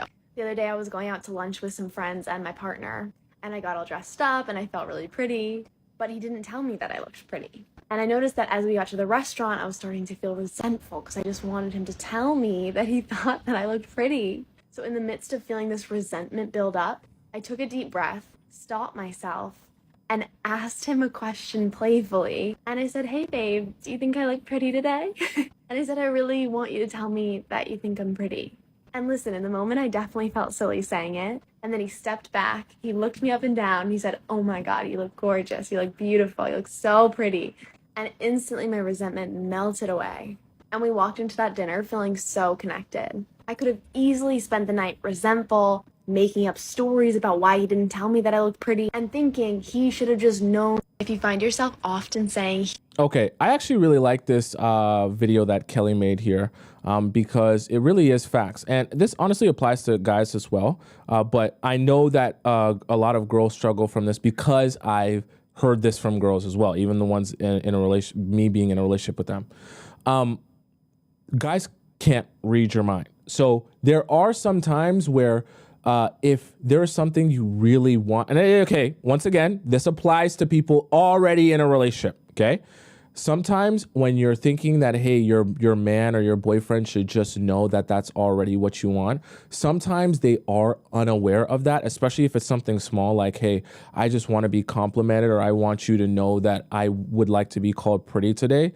Sometimes guys aren't aware of that, not because they don't like you and not because they don't want you, but because they're in their own mind thinking, oh, I'm good, so I guess she must be good. You understand what I'm saying? There's nothing wrong with wanting to be complimented by your man and be called pretty. And sometimes guys don't realize that they haven't externally done that. And you also have to understand, and I'm telling you this as a man, sometimes in our own mind, we see you and we think, wow, you're gorgeous, you're pretty, you're beautiful.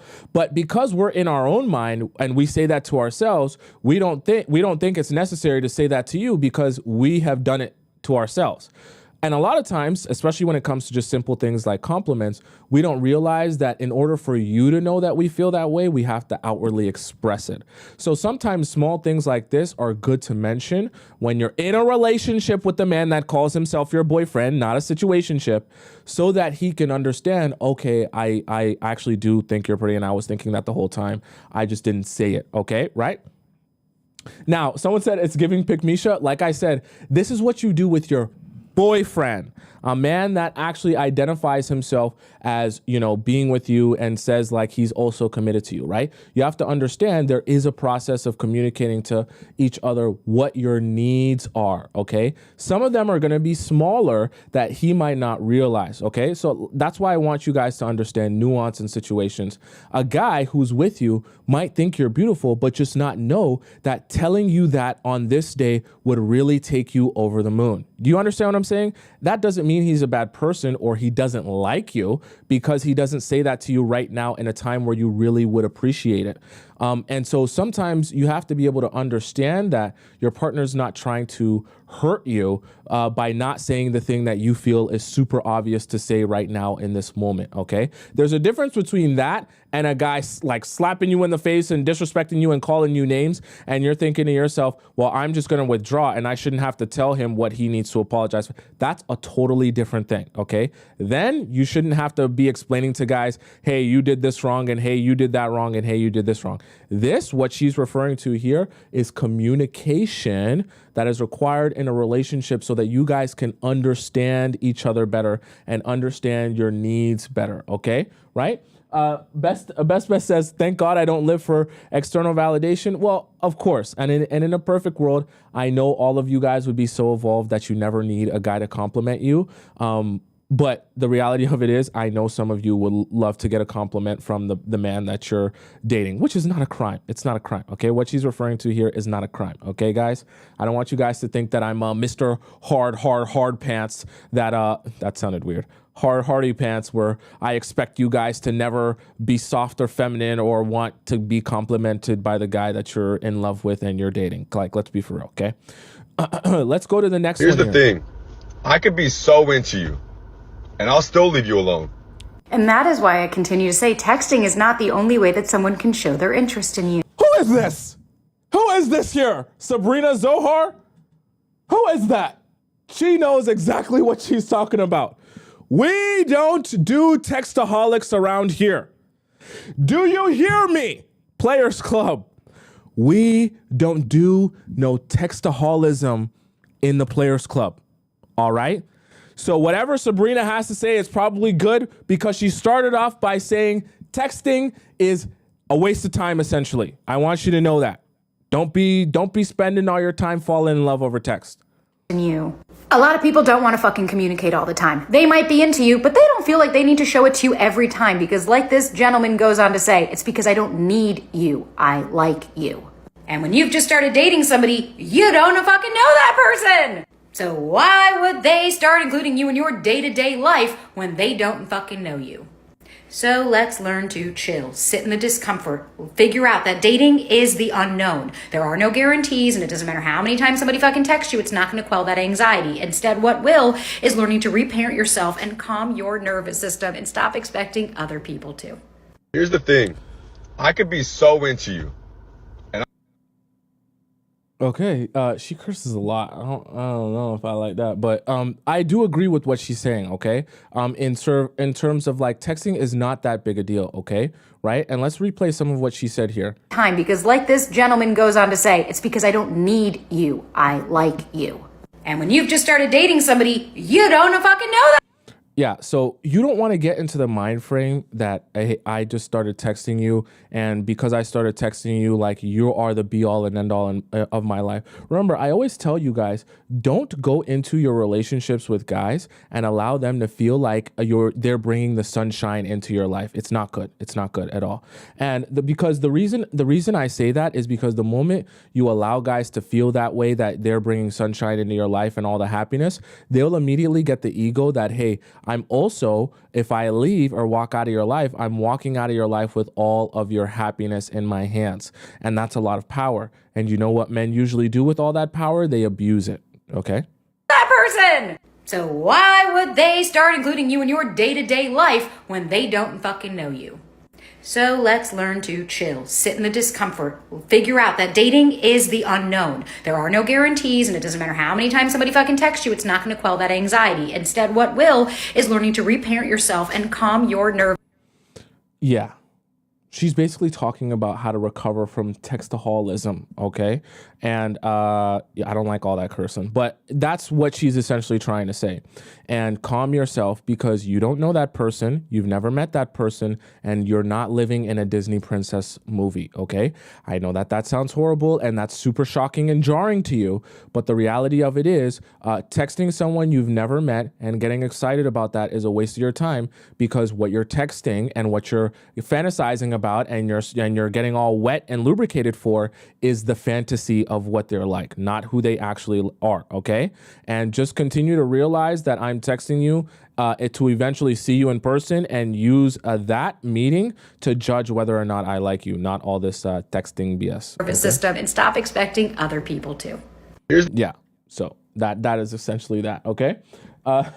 Someone says sounds like she needs to calm down. Yeah, you guys know I don't be cursing a lot, cursing out my thing. I think I can get the point across without doing that, but to each his own. So that's perfectly fine. I think I put another video of hers on here because there was a couple titles of topics. I didn't watch them all the way through, guys, but there's a couple titles of topics that I seen that I really like. Let's see if I had another. Here are one 3 signs you're dealing with somebody emotionally unavailable. Oh, this is perfect.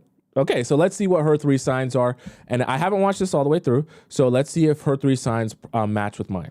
And you can misconstrue this as chemistry. It's not. 1, they are always on your mind and you feel like you can't even get through your day without having to talk to them or thinking about them. That's because they're breadcrumbing you and not actually fulfilling your needs. They are starving you from your emotional needs being met.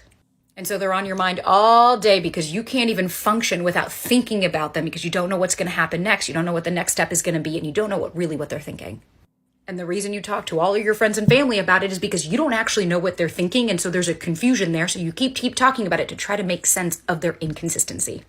You get the butterflies or your nervous system starts to flare every time you even see a text from them. That's because they're super inconsistent and you never know when you're going to hear from them. So when you do, you get that dopamine hit and it feeds you just enough to keep you going. Perhaps one of your caregivers was super inconsistent. So thus in your adult relationships, you are reliving that manifestation to hope that you can be chosen and you can be picked by this person. And it rewrites that narrative that you have written as a little kid. But unfortunately, what it actually does is it reaffirms those core beliefs that you're not good enough, you're not worthy because this person isn't picking you. So when they text you, it feels like the high. Wait, where's number 2 here? I thought, did she not say number 2? Where's number 3? That was number 1. Come on, Sabrina. You got to have structure to this. I thought that was number. Okay, let's keep going. That you can be chosen and you can be picked by this person. And it rewrites that narrative that you have written as a little kid. But unfortunately, what it actually does is it reaffirms those core beliefs that you're not good enough, you're not worthy because this person isn't picking you. So when they text you, it feels like the highest of highs because you just never know when it's going to come. And 3, you feel. Wait, did she ever say number? Wait, I must be missing this. When did she say 2? And so they're on your mind all next. You don't know what the next step is. Keep talking about it. System starts to flare. That's because they're super inconsistent and you going. I swear she never said 2. Okay, never mind. Did she say 2? She said 2, guys? I was like, I'm confused. Where did she say 2? I was like waiting to cut it off after number 1. But essentially, number 1 in terms of the breadcrumbs and the inconsistency, I would actually say yes and no, simply because yes, someone who's inconsistent with you, like we talked about here, you'll start to notice the patterns of behavior, which is similar to what I discussed. Patterns of behavior, and essentially, like, if you're here to build a long-term serious relationship with me, there's a certain way you're going to care about this relationship, care about me, and tend to this relationship, taking care of it, having empathy, feeling sorry, and having compassion for if you do wrong or do me wrong. You flop on a date, right? You're going to apologize and say, let me make it up to you, right? You're going to try to put your best foot forward. You're going to feel bad if you don't put your best foot forward. These are the type of things someone does when they actually care. But when someone is emotionally unavailable, their mind and their emotional bandwidth, as I like to say, is on something or someone else. So they can't really pay attention to you or have empathy for you or really tend or care about this relationship or be consistent because they don't care enough to. Their mind is on someone else. All right? Not good enough, you're not worthy because this person isn't picking you. So when they text you, it feels like the highest of highs because you just never know when it's going to come. And 3, you feel so drawn to them. And when you're with them, it's the highest of highs. That's because they're so busy that when they prioritize you or make you part of their life, you feel chosen. And because they're so unclear about what it is that they want, you feel so drawn to them even more because you want to be picked, you want to be chosen, and you want to, again, affirm that core belief. No, I am good enough. Look, somebody like my father or like my mother chose me. So I will say definitely dealing with emotionally unavailable people can do that to you. I know that this video is titled 3 Signs They're Emotionally Unavailable, but then she goes on to talk about how you'll feel when someone is emotionally unavailable. So it's more like how you'll three ways you'll feel when someone's emotionally unavailable. But that's essentially what that is. It is what that is stemming from, right? Is that when someone is emotionally unavailable, the ways that they'll present themselves to you will be with a lot of disinterest, a lot of coldness, just a lot of lack of empathy for you, or just caring about you. Then your response will kind of be fight or flight, where you start thinking to yourself, well, wait, you don't seem to really be that interested in me, and you don't really seem to care that much about our relationship. So then I feel the need to step in or step up for you to make you care, or to have you see me or notice me, so that you can show me the same level of emotional investment that I'm showing you, and that I would naturally expect from someone who is emotionally available. So you start to feel like, hey, the more emotionally unavailable you are, the more work I have to do to turn you into someone who is emotionally available. The problem with that, though, is that you can never turn someone into who's emotionally unavailable into someone who is emotionally available. It doesn't work like that. You can't speed someone up to do that more, and you can't, put a magic potion in their mouth and mix it in their drink or mix it in their oatmeal and get them to be emotionally available in the snap of a finger. We don't live in a fairy tale. We live in real life. So people have to do their own separate work in order to become emotionally available on their own, not distract themselves with a new person. Does that make sense? Okay, let's see what else we got here. Here are my 7 It's non-negotiables another Sabrina video. Let's see. that completely changed my dating life when I started to implement them. Wait, let's go back. Let's start over again. Here are my 7 non-negotiables that completely changed my dating life when I started to implement them. Number 1, consistency. I grew up in a household where my father was incredibly inconsistent, and thus I had terrible abandonment issues and a lot of anxiety I had to work through. So now a non-negotiable for me is consistency. The person I go to bed to is the person I want to fucking wake up to. When I see mixed signals, hot and cold, words not matching actions, if it's somebody that I've been dating for a while and this is new, I will have a conversation with them and talk about it. And if it's somebody that is relatively new off the bat, I am out there. I am out before I can even fucking say goodbye. Number 2. Okay, yeah. So consistency, she said, was number 1, right? And there's nothing wrong with that, right?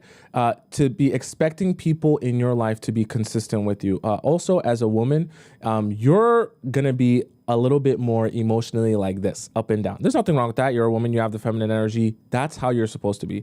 Your man is not supposed to be like this, okay? Why? Because he's supposed to be a stable emotional force in your life that you can lean on and be a little bit more emotionally up and down, right? You're supposed to be able to rely on him for that. If the man that you're supposed to be relying on to have some emotional stability is like this all the time, and in his actions, if they're like this all the time, you're gonna be in fight or flight mode literally 24/7. Okay, you don't want that. See, I grew up in a household where my father was incredibly inconsistent, and thus I had terrible abandonment issues. With them and talk about it. Number 2, reciprocity. I don't play the games. This bullshit of playing hard to get and not texting this and not texting that and being scared about saying what you want. No, if somebody likes me, you can show that to me in your actions, and you can show, and I will step up and reciprocate that back to you. I want a tennis match. When I throw the ball, you throw it back to me. None of this shit any other way. 3. She curses a lot. I don't like all that. But yes, having someone give you the same energy back is what you should be paying attention to. Part of the same reason why like I said earlier, you want to be dating one person at a time, because a lot of times, you won't realize that someone whether you're dating 3 men or 100 or 1,000 men, you're going to be investing in each of those men emotionally.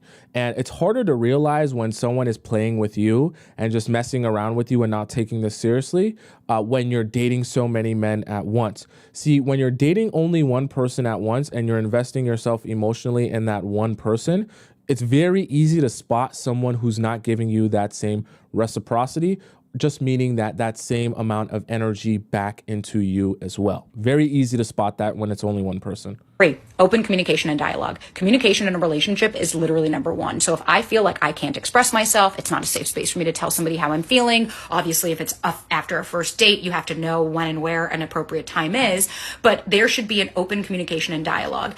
The healthiest relationship I've ever been in had the most communication I have ever been required to in a relationship, and that is the only way we're able to move through our shit. Okay, communication 100% is key. I think that's pretty straightforward. There's a very there's a healthy way to communicate your needs. Your boundaries as well is very important to communicate. I also think it's really important to communicate your fight language, not just your love language, but your fight language in helping someone that you're in a relationship with understand how you like to be dealt with when you're upset or angry. That's one that I think a lot of people miss. We might have to have a whole show on that because that's really important. Number 4, handle your fucking emotions. Be an adult. I am not here to be your mother, to be your therapist, or to be your friend. I can call you out on your bullshit if you do something in the moment, but above that, if you can't even handle your emotions, why would I want to be out with somebody that acts like a child, especially towards me or towards other people? If I can handle my emotions, learn how to fucking handle yours.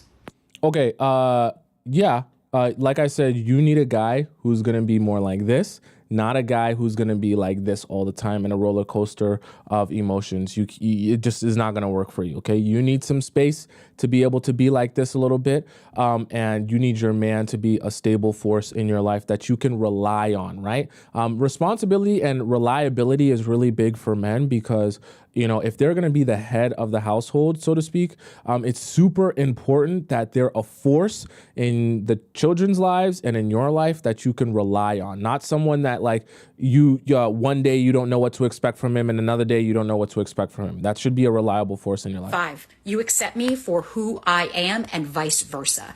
Way too often I get, well, how can I change them? And how can I deal with this? And what do I have to do? No, at the end of the day, when you meet somebody, you take them for face value. Who they show you they are is who the fuck they are. Stop trying to change them. Stop trying to project onto them. And I will not allow anybody to do that with me. You accept me for who I am when you meet me, or you don't get any further into my life with any other version of me that you want me to be. Why are her comments turned off for this one? Sorry, you guys can't see that, but her comments are turned off for this. Why would she turn them off for this? Anyways, I agree with that. You have people take you as you are. And if they're not willing to accept you as you are, then that's too bad, so sad for them. Go cry a river. And vice versa, you need to, even more important than that, you need to take people at their word for who they are, okay? And you need to like sit back, relax, and allow people to show you who they are so that you can receive them and not be imagining what they're like, because the fantasy is such a great fantasy to rub one out to. It doesn't really work for you building long term with, because that doesn't help you actually like build with someone real, because you're not with the fantasy, you're with the real person. And so you have to take people as they really are, especially, okay? 6, how they make me feel is a lot more important than how I feel about them. Matthew Hussey talks about this all the time, and it is something that changed my dating world. I don't go out and looking and say, oh, but I felt so much for him about this, because a lot of the times that could be your anxiety, and it could be a lot of triggers, and that could be just a really great facade that they've put on. But what's more important is how do I feel around this person versus how do I feel about them? Yeah, I think that's a really good point, because sometimes you can become confused on how you... A guy can come around you, be hot and cold, and make you feel, right? Make you feel really anxious, make you feel like, damn, what is he doing? You're thinking about him all the time. Why is he not texting me? Why is he not doing this? He doesn't seem to be paying attention. You turn into a pick-me, and now he's getting what he wants because you're on your hands and knees in your maid outfit, scrubbing the floor, washing the dishes, and cooking the food all at the same time, giving him a handy and a footy. And it's great for the guys, but at the end of the day, right, you want to know, right, what you're even more should be looking for, because all she's talking about here is understanding how to analyze, not just how do I feel, but how do I feel about you, right? How do I feel towards you? And she's talking specifically about how do I feel you treat me? Like, how does it make me feel, right? And all those things like that, instead of just like, oh, I feel I like you because, you know, I think about you a lot. Right? But how do I actually feel about the way that you treat me is even more important, I think, right? And last but not least, growth-minded is a must. I am in therapy. I am calling myself out of my shit. I have incredible self-awareness, and I have done the inner child and healing work, and I am not here to be your fucking therapist. Have somebody that you talk to, have a support system, and be doing the work that you need to do so you don't project your past shit onto me. Okay, the last part I disagree with in a sense that when you are building with a guy, you do want to be the therapist in the sense you want to get him comfortable telling you his truths. See, the mistake there is thinking, I'm not no man's therapist, I'm not no man's therapist. But then, see, this is what the guys do. See, the guys come into your life, and when you're saying, I don't want to hear or deal with any of the stuff you have to say, I'm not here to help you with any of that, they suppress all of it. So when you're building a relationship with them, they start thinking to themselves, okay, I'm going to hide this, suppress this. They don't share any of that real stuff with you. And then down the line, you end up with a man who's emotionally unavailable. You end up with a man who's not prepared for a relationship. You end up with a man who's not intentional in the relationship. Why? Because instead of asking him these questions and extracting that information, he suppressed all of that because you said, I'm not going to be your therapist. But now you've inherited a guy who has a whole lot of problems. You just didn't realize that he had a whole lot of problems at the beginning because you didn't want to be his therapist and you didn't want to hear about that stuff. So now, instead of hearing about his problems or these issues, now he's basically was able to hide that and suppress that while you guys build this relationship. But now that you're actually closer to him and spending all your time with him and he's your boyfriend, now you're realizing how many problems he has. I don't advise you guys to be of the mindset that I'm not going to ask questions because I'm not nobody's therapist. If you're someone's therapist, you'll know their deepest, darkest secrets. And who does that really help? If you know someone's deepest, darkest secrets, that helps you. Because now you get to make a decision about the guy that you're dating based on factual, real information about the person you're with, not about the fantasy that you want to rub one out to, okay? Let's go on here. I don't think there's any more from Sabrina. I see some of you guys are like, I'll do another one that's not her. The guy who... So this is Steven Speaks. Let's see what Steven Speaks has to say. The guy who is serious about you starts off giving real effort. All right. Now, I know some of you, I already hear some of you saying in my head, well, a lot of them start off giving effort and they fall off. There's a lot of different reasons why that happens. We're not going to get into all that. Well, actually, no, we're going to get into that for a second. So listen, sometimes, yes, I would argue that in many cases, when the man starts off giving maximal effort for the first month or 2 months or whatever, it is because he may be genuinely into the woman. And somewhere along the line, things go left. It could be going left because he loses interest, but even though he lost interest in being serious with her, he still wants to engage with her, whether that be sexually or hang out or whatever. So he sticks around even though he no longer puts forth the same effort. Another thing that happens a lot is he makes full effort. You're not reciprocating full effort as well. He becomes tired of this being a one-sided relationship. The guy who is serious about you starts off giving. Okay. This is a tough one because what he's referring to here is essentially that when he starts to see that you're not giving effort, he starts to pull himself back. And so then it just becomes like a mirroring cycle here.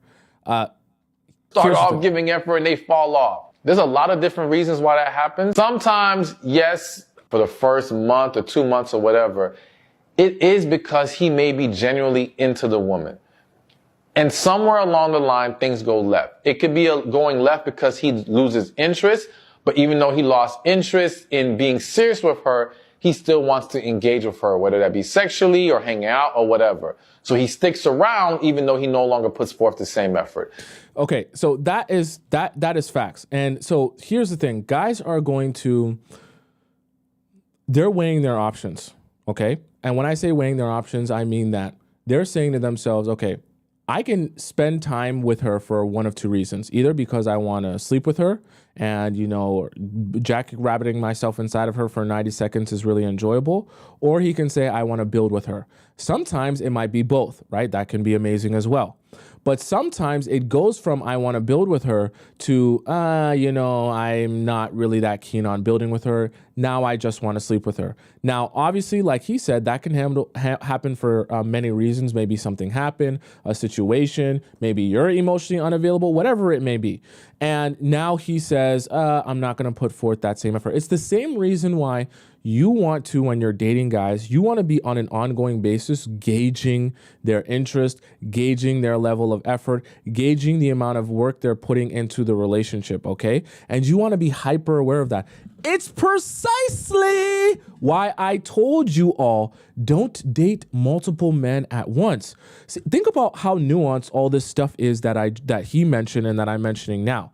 You got to gauge this. You got to be looking out for this. Some guys might start reciprocating and then all of a sudden they fall off a cliff. They're showing a little bit of interest and now they're not showing enough interest.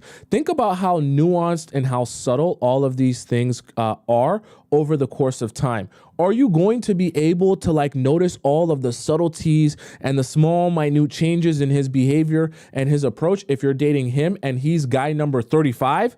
No, it's going to be impossible to be able to see all of that happening in real time. But you are capable of absorbing that information, but this is something you always want to be gauging. Part of the reason why you want guys to be pursuing you so that you can be gauging what they're ready to do for you and their level of interest. You don't want to be in a position where you're saying, okay, I need to do more right now to stimulate you having more interest in me. Because some of you guys come to me or you watch the show thinking that the advice that I give you is going to help a guy who's not interested in you show interest in you. And in the reality of it is that's not how that works, because if he's already overlooking you and doesn't even want to be with you or build with you, there's nothing you can do, no amount of backflips, no amount of makeup, no amount of getting a nice, amazing dump truck or wearing your tightest pair of jeans to be able to like get him to have interest in you if he doesn't already have interest in you for real, okay? So never mistake that or confuse that. Another thing that happens a lot is he makes full effort. You're not reciprocating full effort as well. He becomes tired of this being a one-sided relationship. So this is actually ties into, remember how the first video that we watched here talked about how a small gift to give a guy can be something to reciprocate, you know, showing him that you have interest in him as well. That's good, like I said, for someone you've already been dating so that you can also show him, because you don't want it to be forever that as you're dating a guy, it's just like, oh, we're dating each other and I never show you any effort and you do everything, because that's obviously going to become tiring after a while. So as it builds up and it's continuing to be serious and he's taking it serious, you also do small things to reciprocate that effort or reciprocate your appreciation for him, right? You more want to be showing your appreciation for him. You want to tell him you appreciate him, but like this should be happening over time when he actually acknowledges himself to be your boyfriend. You're not trying to show appreciation for a man you just met. He has to earn that. But as he earns that, then you show him appreciation for doing the things that you appreciate. Does that make sense to you guys? Be careful who you start dating, because some people aren't looking for love. They're looking for help. Okay, Steven Speaks, that's facts. That's facts. That's facts. Now, I've used that quote many times over the years, and some people take issue with it because they say, well, aren't we supposed to be helping each other? What's the problem? Shouldn't we want help? Yes, we should. We should be pouring into each other. Yeah. But when people are focused on finding help and not love, okay, where they're looking to take, not give. Okay. Because that's the difference. Love is about giving, pouring into each other. Okay. Whereas the person who wants to use you just wants to take from you. Okay. So what he's actually, I think what he's actually trying to refer to here is not like help in the sense of like, hey, oh, can you give me $1,000? He's also talking about help in the sense that like when someone comes or is building a relationship with you or is pretending to, right? But they're not actually building with you because they want to build a life with you. They're pretending to build with you because they want to extract something from you, whether that be emotionally, financially, physically, spiritually, whatever it may be. They might be down bad. Whatever you can do so that they can extract something from you, do something for them. Those people going into a relationship with that mindset will only be trying to take from you, right? And they'll suck the life out of you. And the thing about it is when someone is going into a relationship and all they want to do is take, you're always going to feel emotionally and spiritually drained of that relationship and with that person. Why? Because they're extracting. And in a natural relationship, I do for you, you do for me, I pour into you, you pour into me, we fill each other's cup, and we're both good and whole together. But in an unnatural relationship where one person is taking and never giving, it's going to feel like I take, It's mine now. I run away. I utilize all I took. Then I come back. I ask for more. I take again, run back, take again, take again. And you're constantly trying to fill your own cup up while you give some to me, right? You have a cup that's full and I'm taking from your cup. Now my cup, I run away with that. And now you're trying to fill your own cup up because I'm not doing anything. And before you can even fill it back up, I take more, I take more, I take more. And eventually your cup is empty and you're struggling to fill up your own cup because all you've been doing is giving to me. And all I've been doing is taking from you with no intention of giving you anything in return because I'm here for help. I'm here to make my life better, but not increase the quality of yours. Beware of people that will come into your life looking to only take and extract and never try to increase the quality of your life. Those are the number one people. See, I'll actually let you in on a little secret here. The number one people looking for just help or looking to just take from you and never give anything to you will always be complaining that you're not giving and doing more, right? So a guy that will come into your life and say, so you're really not going to sleep with me on, it's week number 4, right? Like, come on, like we've had some laughs, we've had some fun. You're telling me you're not ready to sleep with me like by week number 4. Oh my God, took you on this date and, we did all this and, we had fun and now you're not ready to sleep with me by now. Like, what else I got to do? Like, I get like it's consistency, but like, bro, like we got to do something, right? Those are the type of people, they're just here to continue taking and they get frustrated when you're not giving a lot, right? Giving the most you can possibly give because they want to get quickly into the dynamic where they can take and receive and do nothing. The man doesn't see or feel the need to step up and be better because he starts to believe you ain't going nowhere. Ooh. He starts to believe that regardless of what he does, you're going to stick around. And this becomes especially true when he's already messed up many times or he's done inappropriate things and you keep taking him back. He has no reason to think that now you're going to just up and one day walk away, which is why you'll see these situations where the woman finally gets fed up, finally says enough is enough. And the dude is shocked. He's like, I can't believe it. To the point where he's mad at her. And you would think as a woman, you're like, how could you not expect for me to at some point get sick and tired of this and leave you? But to him, it was like, you ain't leave all those other times. Yeah. So that's facts. I always tell you guys, the number one thing you want to worry about in your relationships, not how much he likes you, not if he thinks you're cute, not if he thinks you have the biggest dump truck or the most voluptuous yitties. You worry about 2 things, respect and fear. He will respect you if you set boundaries and you abide by those boundaries and rules and you don't change those boundaries or rules for anyone. And he will fear you when he realizes that you're more than willing to walk away from him if he doesn't meet your expectations for what you expect a man to be if he's going to have access to you. When guys have respect for you and fear for you, they will begin liking you more, showing more interest in you, and treating you like a princess. When they have no respect or fear for you, they will have no reason to treat you like a princess because they'll say to themselves, why does it even matter? Because if I treat her like a princess, she gonna be with me. If I treat her like the garbage man, she gonna be with me. If I treat her like a peasant, she gonna be with me. So why would I go the extra mile of treating her like a queen and a princess when I could treat her like a peasant, like she's the scum on the bottom of my shoe and still get the same access to her? I'll just treat her like a peasant. It's free, it's easy, and it doesn't require any work. Okay? Don't let men come into your life thinking that they're the be all and end all of your world, that they bring the sunshine and they make your world spin. They will use and abuse you. Okay? Let's go to the next one we have here. Girl, this is Anwar. Whatever you've been taught about dating, I want you to do the complete opposite of it. Why do I say this? Because most of the advice, the programming conditioning that you're taught in Disney movies or rom-coms... What did he just say? He just talked about what I talk about. Your Disney princess syndrome. Get rid of it. It's going to hurt you in your dating life. Wrong and keep you disempowered. So I wanted to share with you what I've learned as a dating coach for 13 or 14 years now. And as your fairy godbrother, what I have learned that helped my clients go from, upset and frustrated and single to booed up, happy, and ready to rock and roll because they've learned how to do it differently for a different result. You got to do the opposite. So what does this mean? It means that, girl, if you have butterflies, that is a bad sign. That's a stress response. And you shouldn't be feeling that with a guy. And if you do, he's not it. And if he were it, you would be with the guy that is giving you butterflies, but you probably aren't. Number 2.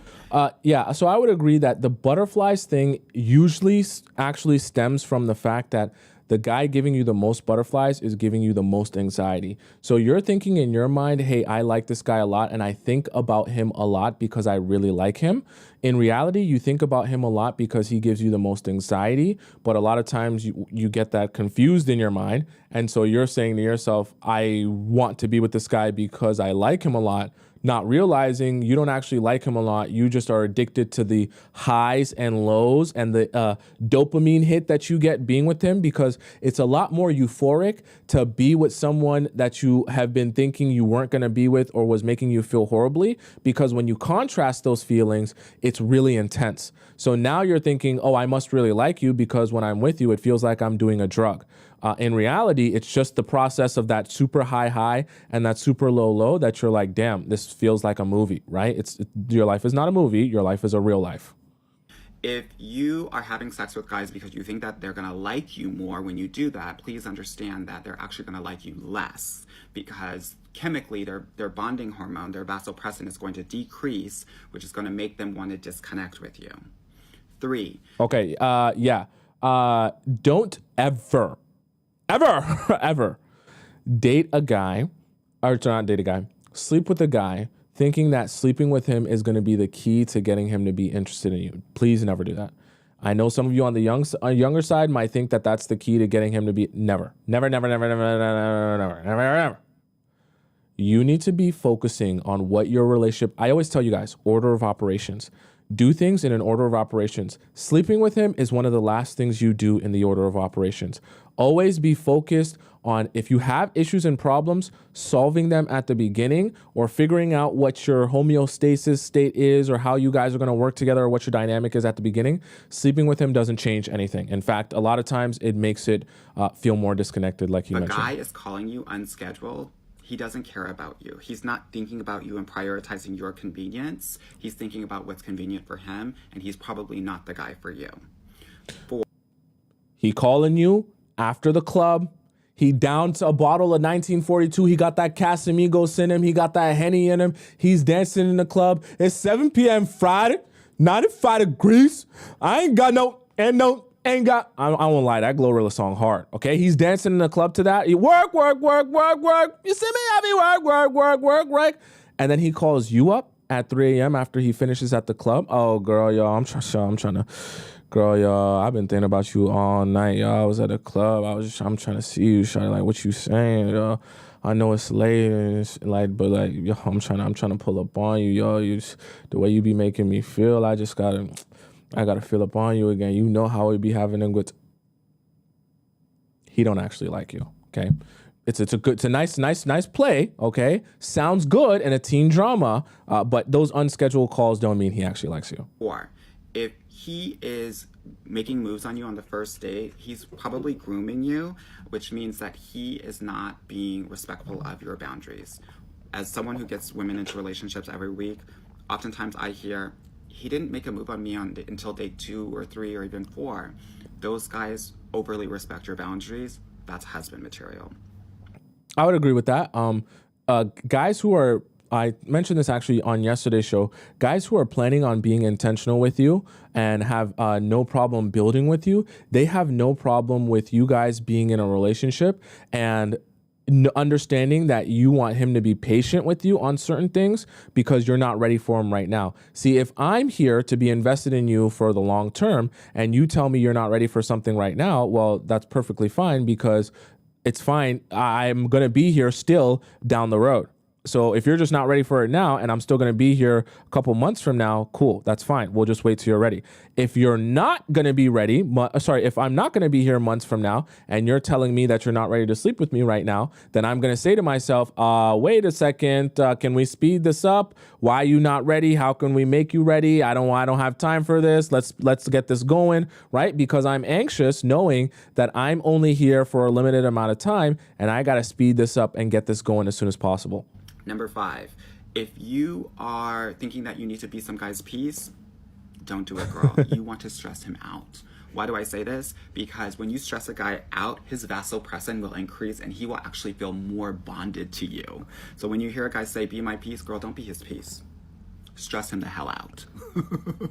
That's pretty funny. Yeah, I tell you guys all the time, guys are saying that they're looking for peace. And sometimes you guys take that as, oh, they're looking for me to just shut the hell up and not say anything and not address anything. No, they're not looking to step all over your boundaries and have you not say anything. When they're talking about peace, they're talking about the peace of being with like a woman that they love, that loves them and all that good stuff that comes with like a long-term serious relationship. Not the idea that like, if you just don't say anything and don't address anything, that's peaceful. No. Next, women are the leaders in their relationships. 100%. I know a lot of people are like, men are the leaders. No, girl, they're not. You are the emotional leader. You create the emotional depth of your relationships, and you set the pace of the relationship. What? He be listening to my show? Anwar be listening to my show? What's going on here? No, that's what I be telling y'all. You set the pace of the relationship. Why? Because it's your job to say, hey, I'm either ready for this or I'm not ready for this. See, when guys are intentional, they're going to try to push things forward. Nothing wrong with that. Now, as they push things forward, you decide, is this what I'm ready for or not? I always tell you guys, even a guy that likes you or is trying to build with you, they might still try to sleep with you. And it becomes your job to say, no, that's not what I'm ready for, or I'm not willing to do that. And when you say no, the guys who are mature and are here to build with you for the long term, they'll have no problem with that. And they'll have no problem with respecting that boundary. Okay. But there's there even are some guys who will try it, right? All guys will try it just to see if they can. And it's not their job to necessarily just say, oh, I'm not going to try it, right? It's your job to say, hey, if I'm not ready for that, then I'm not ready for that. And I'm not going to pretend I'm ready just because you want me to be ready, okay? Guys also, as weird and strange as it sounds, they want to be told no. I know that sounds horrible and that sounds really weird. They love being told no because it shows them that they have to respect you. And when they respect you like that, they begin to like you more. Okay, I know that sounds really weird. I promise you it happens though. Based on your boundaries. I always say it like this. If men are driving the car, you are either the go pedal or the brake pedal, or you are the woman in the passenger seat that has a GPS and creates the direction of where the car is going to go. Nothing happens without you. This is important because I want you to stay empowered in your love life. Next, what I also want you to know is that the days are gone where you are only dating one guy at a time. You're going to need to date at least 3 guys at a time. I call it Olympic dating. I want you to date a gold medalist, a silver medalist, and a bronze medalist. Oh, boy. And see who wins. Yeah? Oh, boy. Also, I want you to date based on compatibility, not chemistry. We have to pause here. Oh, boy, Anwar, I thought you were listening to my show. Okay. Let's address something very important, okay? What he said here in terms of pacing the relationship and all that stuff like that, was great. Here comes the part where I disagree. Nothing wrong with us disagreeing. You might agree with Anwar and you might agree with me. Here's the thing though. What he's not taking into account, in my estimation, is the fact that all of the stuff that he just talked about, setting the pace, and all the stuff that he just mentioned that is good advice to have in a dating stage, knowing what you want, understanding this about men and that about men and all that good stuff, that is made 10 times harder when you're Olympic dating like he just described. Why? Because how are you supposed to have the emotional bandwidth to see all of that in each man that you're dating and identify all of those things in each man that you're dating at the same time? Okay? Not that it's impossible, but you make your life so much harder to be able to see. He just mentioned, he's in this video, he's mentioning like 10 different things. So think about it. If you're someone who's not nuanced and doesn't know how to identify those things already, how are you possibly supposed to implement all of those things at the same time with multiple men? It becomes really hard to soak in. Is this moving in the right direction? Am I going where? Is this going where it's supposed to go? Is this working out? Is he doing what I expect him to be doing in a relationship? And it becomes a lot harder to identify that when you're dating multiple people at once. If you noticed, with everything that he explained here, he explained it in detail and why it's important. But when it came to dating multiple men at once, he didn't explain how that actually benefits you. And this is what upsets me a little bit, okay? I understand Anwar's trying to do his best, but this makes me mad a little bit, because why are you recommending them do something and then you're not explaining to them how it actually benefits them? Okay, let's go back. Next, what I also want you to know is that the days are gone where you are only dating one guy at a time. You're gonna need to date at least 3 guys at a time. I call it Olympic dating. I want you to date a gold medalist, a silver medalist, and a bronze medalist, and see who wins. How does that actually benefit you, though? He just said, see who wins. So you're only going to end up choosing one man. He said, date a gold medalist, date a silver medalist, and date a bronze medalist. Okay? If someone's a gold medalist and they're actually the person you're looking for, why not just date that person? Why date a silver medalist who is kind of a little bit what you're looking for? And why date a bronze medalist who's kind of a little bit less of what you're looking for? Okay? Why don't we write down in our notebook exactly what we're looking for? Then when we date, we identify if that person is a gold medalist, and then we continue dating them. If they show themselves to be a bronze medalist, then we throw them to the side. We don't worry about them and we date the next person. Why date multiple people to feel better about yourself or feel like you're doing something or getting somewhere when you can accomplish that same goal dating one person at a time? And the benefit, notice I said the benefit, okay? Notice he didn't mention a benefit in his. The benefit that I'm discussing in mine here is that the benefit is that when you're able to date one person at a time, it's easier to absorb information, understand what's going on in that relationship, and know how to proceed, right? And know also if someone is not who you're looking for. Unless I'm mistaken or I'm confused here, and some of you might be saying, oh, I disagree, I don't understand that, you should date multiple people. Explain to me, what is the specific unique benefit of dating multiple people at once? If you guys or anyone that says that can explain to me a specific unique benefit to dating multiple men at once at the same time, then I might say, okay, that makes sense. But if you guys are just saying date multiple men at the same time because 2024 and because it's a new world, that don't make no type of sense. Okay, I'm a very logical, structured person. I don't have a problem saying that something is better than the other, but you're gonna have to actually explain why that benefits you. If your explanation for why dating multiple men benefits you because that's just how the world is nowadays and it makes it easier for you, that's not a real answer, okay?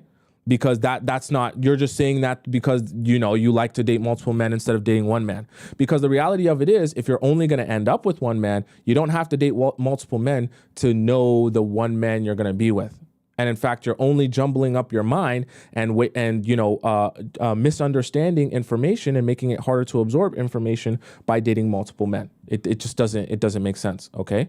Someone said save time. Perfect. I love that answer. Okay. So if you're saving time, then right, you're only going to date one of those men. So how are you saving time by dating more men who are not what you're looking for? Isn't that in fact doing the opposite and wasting time?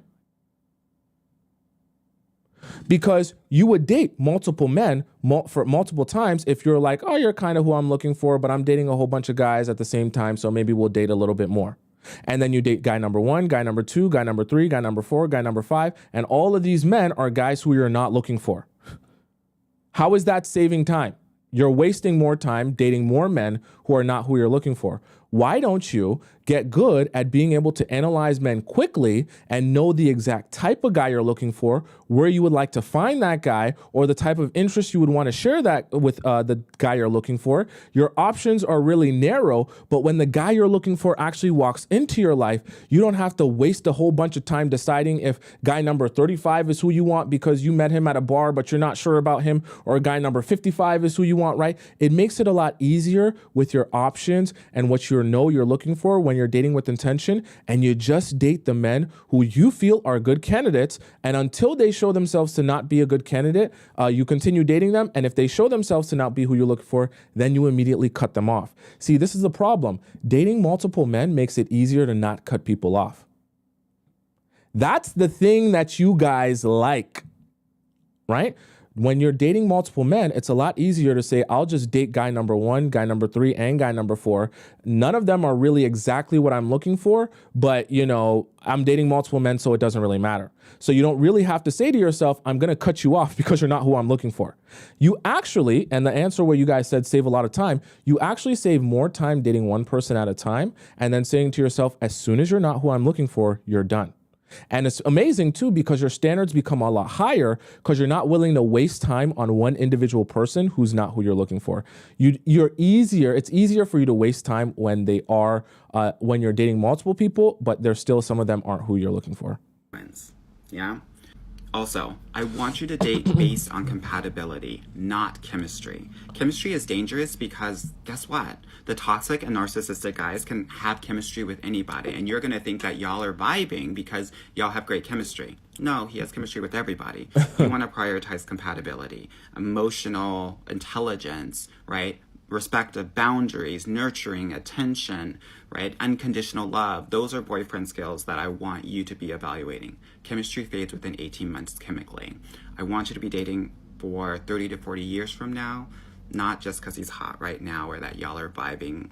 Now, this is very different than maybe what you have been taught before. Okay, so actually I agree with everything except for the dating multiple people at once. I just can't get down with that because I just don't feel like that's I couldn't possibly, from my own experience in my own life, I couldn't possibly tell you guys that is a good way to go, knowing that there is no real benefit for you. Because when you guys ask me, okay, Tomisin, what's the benefit of us dating 30 guys at once? I'll be like, honestly, I don't know one. It just sounds more fun than dating one guy.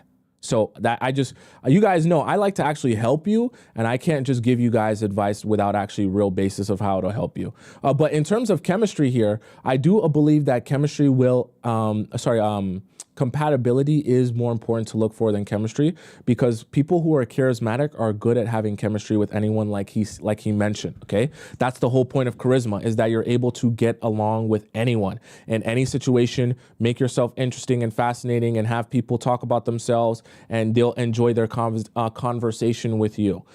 Being compatible is more specific to the unique qualities that you have and how they intertwine with me and who I already am. See, compatibility requires self-awareness. And then when you're meeting people, you're using your own self-awareness to understand, what do I work best with? So I'll give you an example of compatibility. So let's just say, for the sake of example, you're someone who is a neat freak. You have an OCD where you have to have everything spotless. And if something is not spotless or unclean, you really can't stand that. And it causes you to be super agitated. That self-awareness means that when you go out and you're dating people, you probably should be really aware of if that person lives a messy life or lives a clean life. Because if there's someone that you really love talking to them and they're really fascinating and they have a huge long schlong, but they're messy as hell, to the point where every time you come over to his place, there's garbage everywhere, stuff in his closet and things like that, that's a compatibility issue. Because when you start living with that person, they're going to be so messy, you're going to lose your mind. So it's great that he has a long schlong and he can make you laugh. That's chemistry.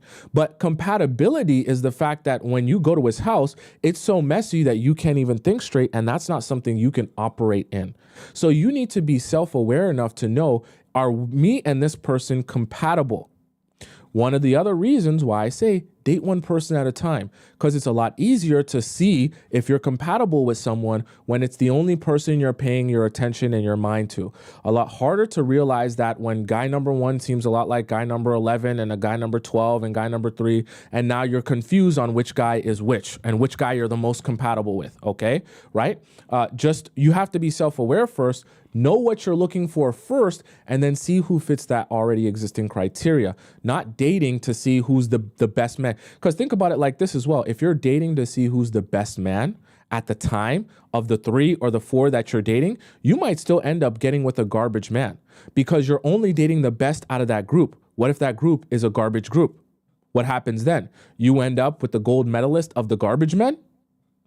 Why not have your already existing criteria of what you need and require, and then you figure out in the process of dating which guy fits that criteria, not who's the best out of the group. You can be with the garbage man who's the best out of the group. How about you find the one man who fits your criteria of what you're looking for? See, the harder thing to do is create your criteria, know within yourself what you're looking for, and see who fits that. That's the hardest thing to do. The easier thing to do is just say, I'll date 20 men and I'll see which one I like the most out of the 20 men. But if all the 20 men are trash men who will cheat on you, well, okay, so you still got a trash man who will cheat on you. He's just the best out of those 20 trash men. Congrats. Okay. I don't want you guys doing that because I don't think that really serves you. Okay. Does that make sense? Right. Mammy says it's the continuous selection until we find the best. Tomisin, I agree. And I want you guys to do a continuous selection until you find the best. All I'm saying is do that selection one by one by one. Date, figure out if you like the guy, if you're compatible with him, if this is going to work. If the answer is no, cut him off. Don't speak to him again. Date the next guy. Figure it out. If you like him, all that good stuff, then date the next guy. Okay, right? Don't be doing this thing where you're dating multiple men in multiple ways. Just date one at a time. Now, I know part of the reason some of you guys don't like that as well is because using dating apps is not really congruent with dating multiple men at the same time. See, because when you date guys on dating apps, you swipe right on one, you go out on a date with him, he's probably don't really have chemistry with him, whatever, then you go out and you date another guy.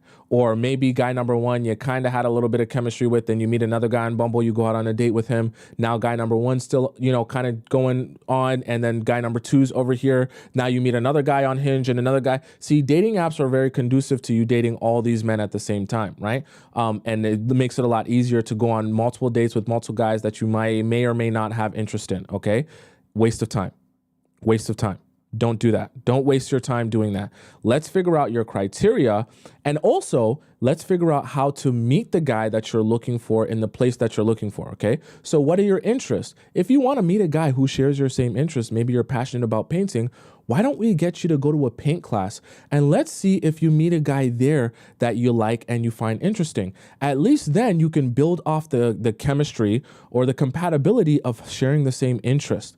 Because dating a whole bunch of low quality men, yeah, it's way better to date multiple men when you're dating low quality men. Okay, way easier to date one man when you're finding men in places that you spend a lot of your time and you have shared interests with. Okay.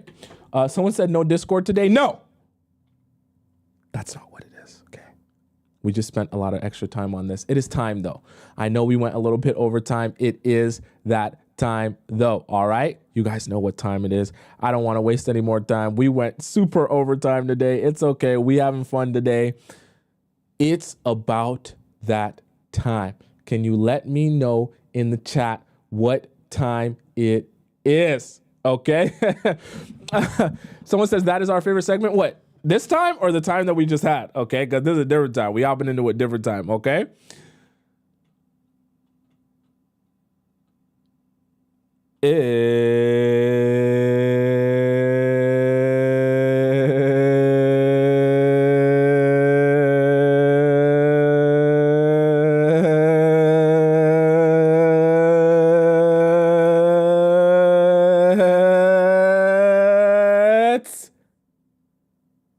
The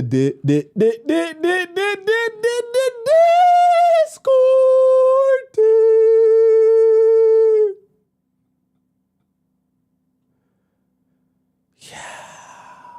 All right, chat. Let's hop into our Discord. We damn near have a 3-hour show nowadays with all this stuff we got to talk about. Damn. We going crazy with it. Okay. Our third segment of the day. It is Discord time, where we have all of our amazing Players Club members. They send into the Players Club Discord their questions of, what was that message on there? Their questions of all of their relationships and situationships, and I answer them live on the show. So you have multiple options to send in your questions. The first way to send in your question is by sending it into our relationship advice free version here, where you can send in your question and I answer it live on the show. You just have to make sure you format it the right way, and I'll answer it live on the show. Now, I'll warn you, when you send in your question into the free section, it is first come, first serve, and I do have to go by the oldest questions first, okay?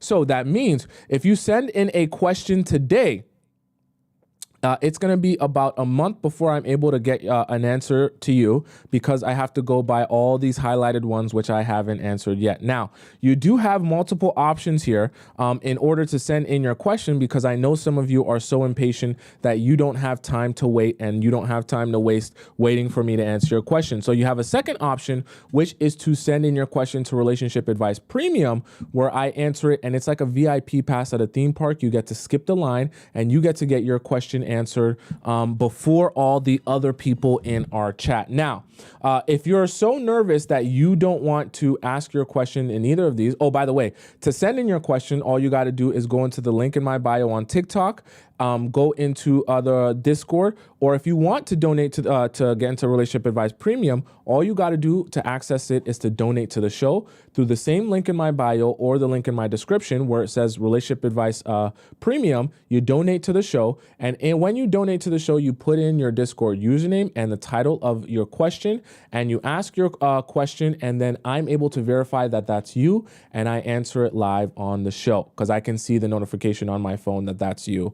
And all that good stuff. Okay, so that's how we like to do it here. Now, if you're someone who's like, Tomisin, I love you so much, and I would love to ask you a question, but I just I don't want to put my business all out there for you to read it out on the show. That's perfectly fine. I also have an option for you guys in my link in my bio or in my description where you can ask your question in a private manner. You fill out a form there, you donate to the show, you ask your question in a private manner, and I answer it to you via email, and I send you a voice message back fairly promptly. I'm a little bit behind now, but it doesn't take me any more than 7 days to answer, usually like 3 or 4 days, okay? So there it is here, and we're gonna start off with Lima, who is our premium relationship advice question today, and we're gonna see what Lima has to say. So she says, navigating emotional confusion in a casual relationship. Lima says, hey, Tomisin, sorry in advance. English is not my first language. I met a 38-year-old man. I'm on Raya. Raya is a dating app, right, guys? I forget. It's a dating app for Christian people, right? Or I don't know. For a specific type of people, right?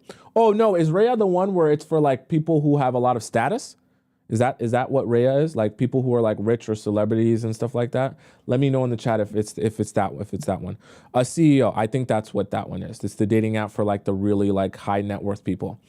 He suggested we meet up and spend a day together with lunch, a pool session, and a Sunset Harbor tour with his friend and his girlfriend. Okay. We had a conversation about commitment, marriage, and children. I realized we didn't share the same values or ideas. He isn't interested in committing, marrying, or having children, while I feel the opposite.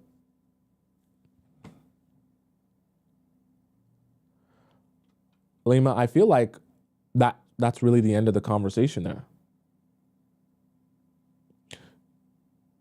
If you're 23 and you want to get married, have children, and you want commitment, and the guy that you're dating is not ready for commitment, marriage, or having children,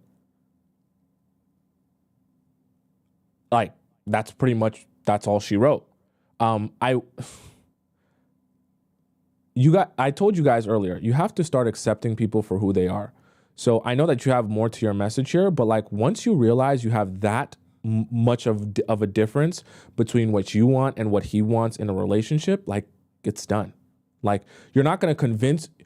Let me let you guys in on a secret. If you're dating a 38-year-old man, okay, even if you're dating a 28-year-old man, at this point in his life, he is hard in stone about what he wants. Meaning, if he's, starting off this relationship with you, and he's saying he doesn't want commitment or marriage or children at 38, it's done. He's not going to change.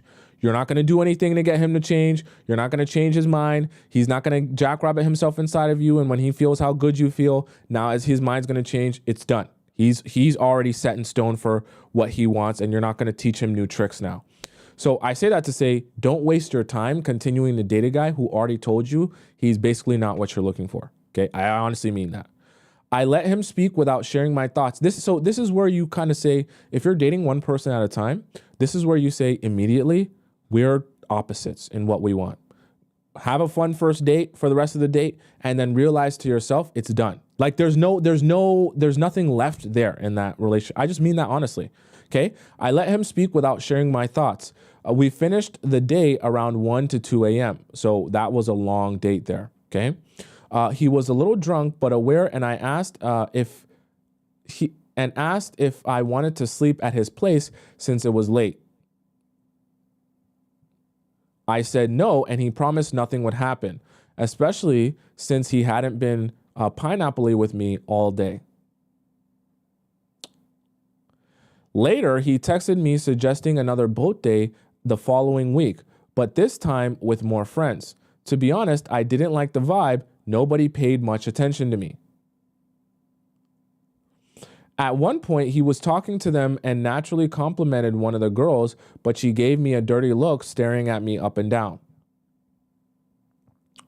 I didn't say anything, but I sensed a strange tension, like everyone in their friend group might have slept with one another. Okay. Until then, he still wasn't pineapple-y with me, but once we got in the water, I don't know how to swim, so he held me. He told me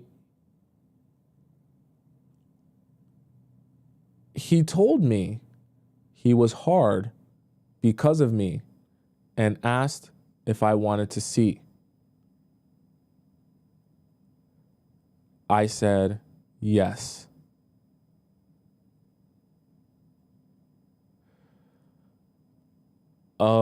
Okay. On our third date, that's just okay. On our third date, we talked about his last relationship. He made it clear his last real one was 8 years ago. And I realized that he probably wasn't going to commit to me either. Kind of like he said on the very first date. I was initially into him, but after hearing that, I started feeling disgusted. When he hugged me or touched me, I just felt like an object. After that meeting, he invited me for another boat day, but I refused, even though I wasn't with the same group. Sorry, it wasn't with the same group. I don't like going places where I'm not appreciated. So I think this is a screenshot. What the hell is this? I think it's time for the medication. Less emotional, more rational. I want to watch a movie tonight again. Don't worry, I can never be emotionally attached to you. I just like playing with your hair.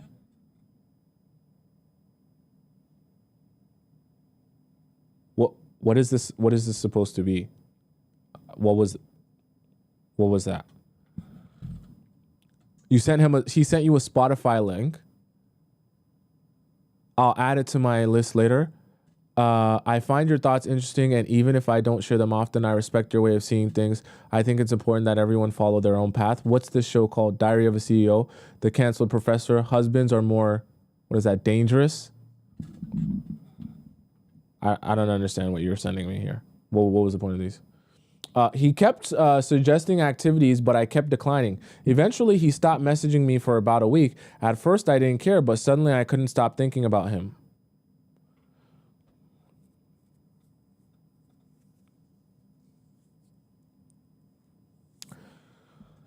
See, I know that we talked about this already before, but like this is actually why I say just date one person at a time.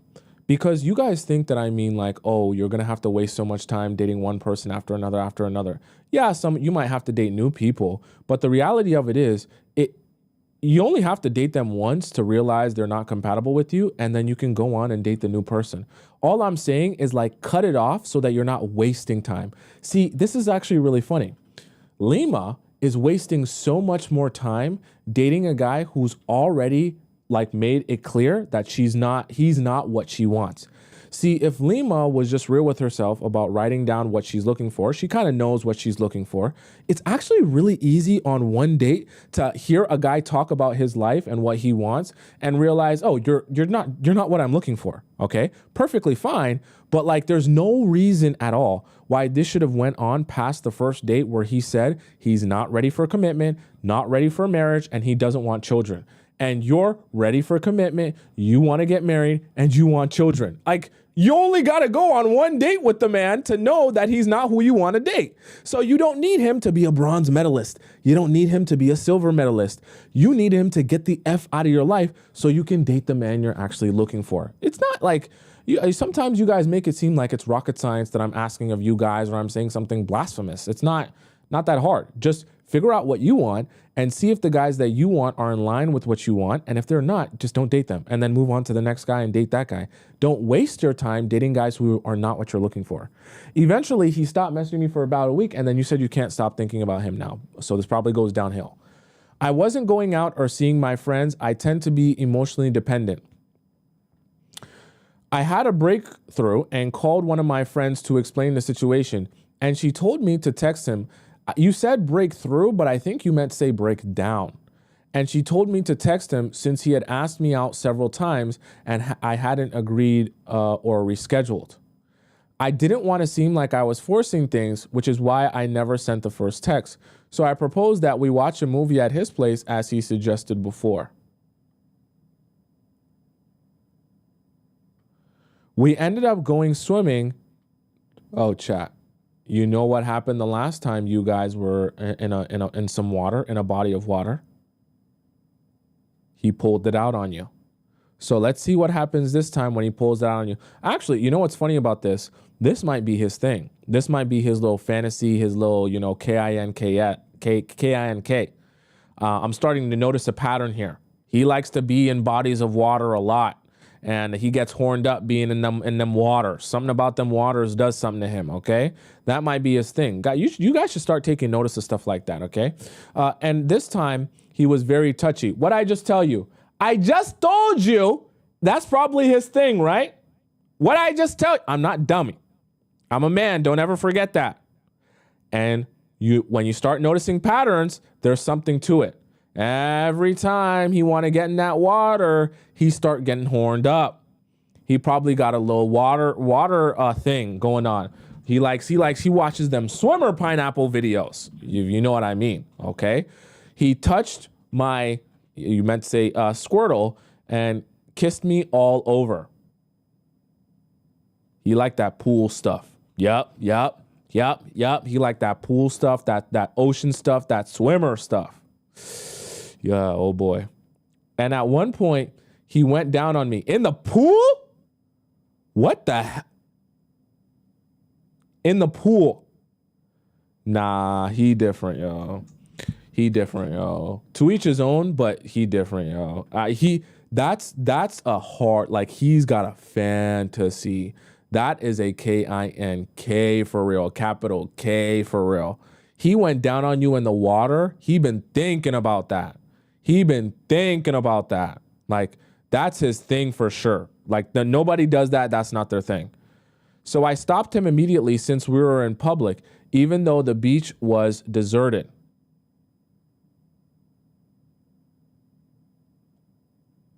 You seeing some things I'm seeing, chat?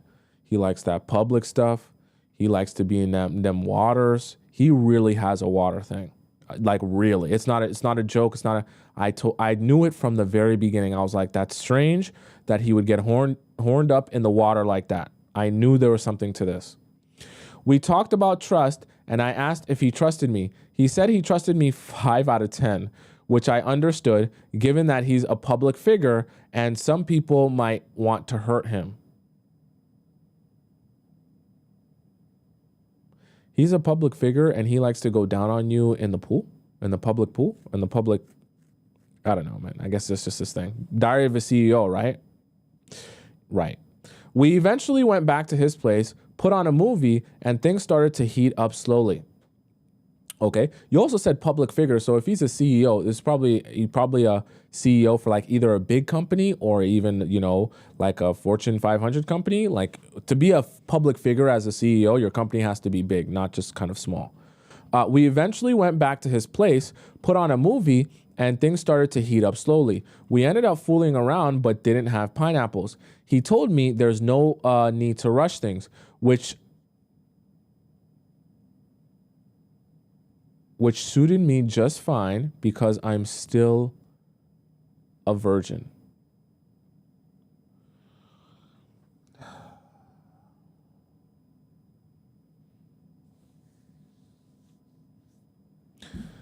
Yeah.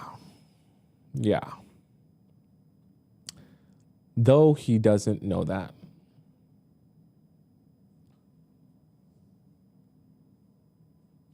What are you doing? What are you doing, Lima? You know that this guy who you're with is not trying to build anything serious with you, and you're a virgin. Like, I get it, you're young, so you make mistakes and you don't know what's going on here. This is not going to work out well for you. You guys are totally misaligned in what you're looking for. Totally misaligned. And you're attaching yourself emotionally to a guy who is not at all prepared to be what you need. Not even in the slightest. Not in the same mind frame as you, nothing. I whispered that I was a virgin and he made a shocked face, like someone had just told him about death. You want to know why his face is so shocked? Because he was just looking to have some lighthearted fun. He asked, "What did you say?" I changed the subject by saying, "I like your hair." Okay, you're not a child. Stand on business. If you're going to say it with your chest. You're not a kid, okay? This makes you like, I get it, you're nervous and stuff, but this just makes you look so weak when you do stuff like this. If you're a virgin and you're going to express it, just say it with your chest. What is this whole thing? Oh, I'm a virgin. What'd you say? Oh, I like your hair. What, like, be for real. Be for real. Okay? I forgot to mention that he told me he has a pineapple friend. Chat, let me get up and stretch. You know what? It was a long time coming for this one. Let me get up and stretch. I need a moment. In fact, hold up, chat. I'm gonna go and pee. I need a proper break here in a second. Let's just take a second here. I need to pee so that I can come back and talk about this in a structured way because I don't have any idea what Lima's doing. Just give me a second to gather my thoughts. I need to pee and gather my thoughts.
Okay, chat.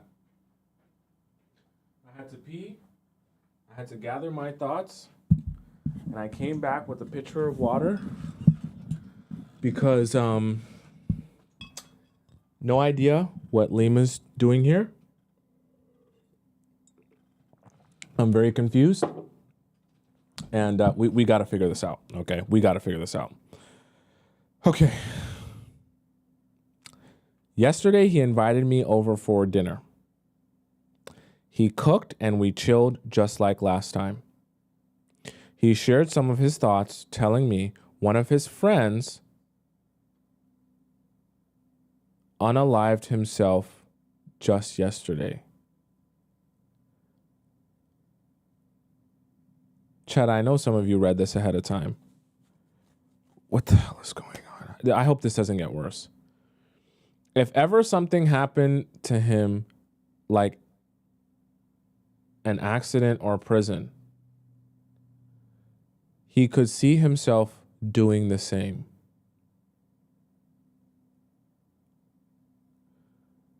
That's why he doesn't want marriage or children, because there are decisions he wouldn't be able, those are decisions he wouldn't be able to make impulsively. So the reason he doesn't want marriage or children is so that he can unalive himself if he ever gets into an accident or goes to prison. Do you hear how absolutely idiotic that sounds? The reason this man doesn't want to get married or have children is because he wants to be able to have the out to unalive himself if he ever goes to prison or has an accident. What type of foolish nonsense is that? That is absolute rubbish. Makes no sense. And I can't even believe you would stomach that and sit down there and pretend like what he just said makes any type of sense. Ridiculous. I don't know what to think or what to do. I need your perspective. I'm almost going to curse. That's freaking ridiculous what he told you. And the amount of BS he just served you, the fact that you would even just say okay to that, like that was like, you should have walked away after that. What should I do? Walk the hell away. Being with him gives me access to certain privileges, okay? And also certain traumas. What's your point? I get to meet high-profile people, okay? And you get high-profile trauma. What's your point? And I'm learning new things every day. Yeah, you're also getting new trauma every day. What's your point? I feel good with him. How do you feel good with him? How?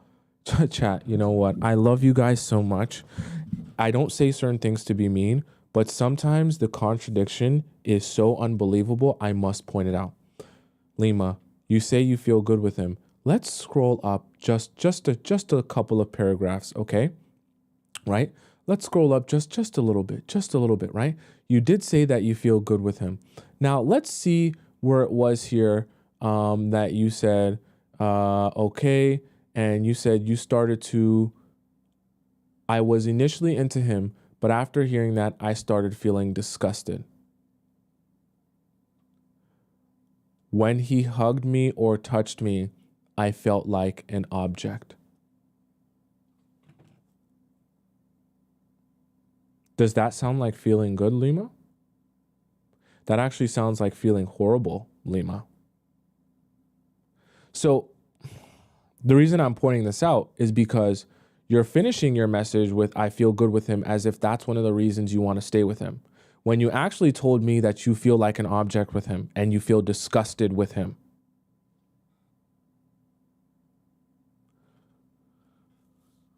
What you actually like is the access that you have being around him.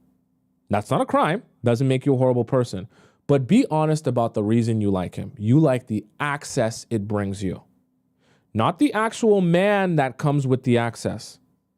Okay? Don't confuse yourself and try to convince yourself you like him when in reality, emotionally, you're not interested in him. In fact, you said from your own words, you started feeling disgusted with him and like an object with him. Remember, that was you that said that, not me. I'm not making stuff out of my butt. I know he only invites me everywhere because I'm beautiful. So you're saying I basically know he's only using me. The most important thing is I don't feel pressured to sleep with him, but you feel like an object with him and you feel disgusted with him. At least for now, since he doesn't seem to be pushing for that either. Help. Okay. I'm going to give you a little dose of reality here, Lima. And I'm not saying this to be mean to you. You said at the beginning of this message, this guy's a CEO and that he's a public figure, which means he has a lot of money. And like we've already identified, he has a lot of access and resources. I just want to be real with you.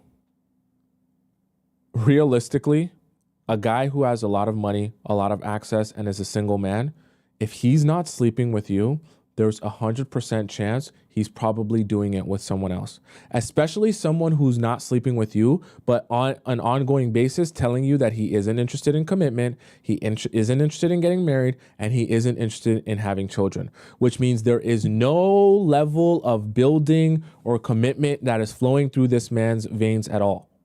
He wants no commitment, but he has a lot of resources, a lot of money, and a lot of access.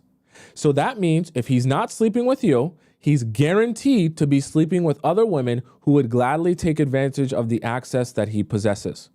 Why? Because he's not interested in commitment, he's not interested in marrying, and he's not interested in having children. So why would he bother himself being committed to someone who he's not going to be sleeping with? I'm not saying you're a bad person for not sleeping with him. I'm saying that understand the reason he's not sleeping with you is because he's probably sleeping with other people. Like, let's be so for real. You think if he has so much money that you're mesmerized and you want to stay with him because he has access, that other girls in his life who are pretty don't also recognize all the access that he has and will gladly stay in his life because of that? What you're essentially saying, Lima, is despite the fact that I don't like how I'm treated by him, or I don't really like how I feel about him, and we have identified that me and him are not at all on the same page in terms of what we want in the future. He's got a lot of access and a lot of resources, so I'll ignore all of that and be a placemat, a doormat for him to step on and wipe his shoes off of and wipe his schlong off on until he is ready to discard of me. Then I'll be out of his life. But until then, I'll continue to enjoy the access and the resources that he possesses as a rich CEO. Because that's essentially what you're saying. Because you're talking about you like him, but you didn't mention anything that you actually like. You don't like his mindset. And you don't like that the fact that he doesn't want a future with you, and you guys are on two completely different opposite places in terms of your mindset and what you're looking for. You don't even like the way that he treats you, really, because you're the one that said you started feeling disgusted with him and you felt like an object around him. So what do you really like about him? There isn't much here that you actually said you like about him, aside from the fact, what, you like watching movies with him? You're not even having a conversation with him. How are you enjoying that time? You didn't mention a single thing here of what you actually like about him. What is going well here? You started off the relationship from the very first date with examples of why you guys aren't looking for the same thing. Maria says, but she loves him. What does she even love about him? What? Please, chat, tell me, aside from money, and aside from access, what does she love about him? The person. I'm not talking about the resources. What does she love about the person? Nothing. Okay? This type of stuff really frustrates me. Because Lima, you're wasting your own time. I have to say something that's going to hurt your feelings. You're not going to like it, but I think it'll actually splash you with some cold water. You're thinking that staying around is giving you access to eventually get somewhere good. What you don't realize is you're a pretty girl that he's bringing around maybe his other rich friends. And so you're around a rich congregation of people. But the moment he throws you away, you will stop hanging out with those rich friends. So you're thinking you're actually moving forward in life by being a side chick to a rich man. You're never going to see any of that money, and he might buy you a couple of gifts, but you're never going to be rich yourself by being a rich man's side chick. Because the moment he decides to discard of you, you will go back to having the life that you had before. I'm not saying that to be mean to you, but I just want you to understand you're convincing yourself you're here actually getting something. You're not actually getting anything. The access you're getting is through him because you're like his side chick plaything. You're not actually getting commitment from him, so there's nothing actually here for you. If he tells all his rich friends he no longer wants to see you or spend time with you, you'll be gone. And you won't have any of the access to the yachts or the boats or the fancy parties or any of the stuff that he has access or resources to. So I'm just saying that to say you're thinking you're getting somewhere and doing something by being around a rich guy and being his side chick. You're not. If you were his wife or his actual girlfriend, that's actually something.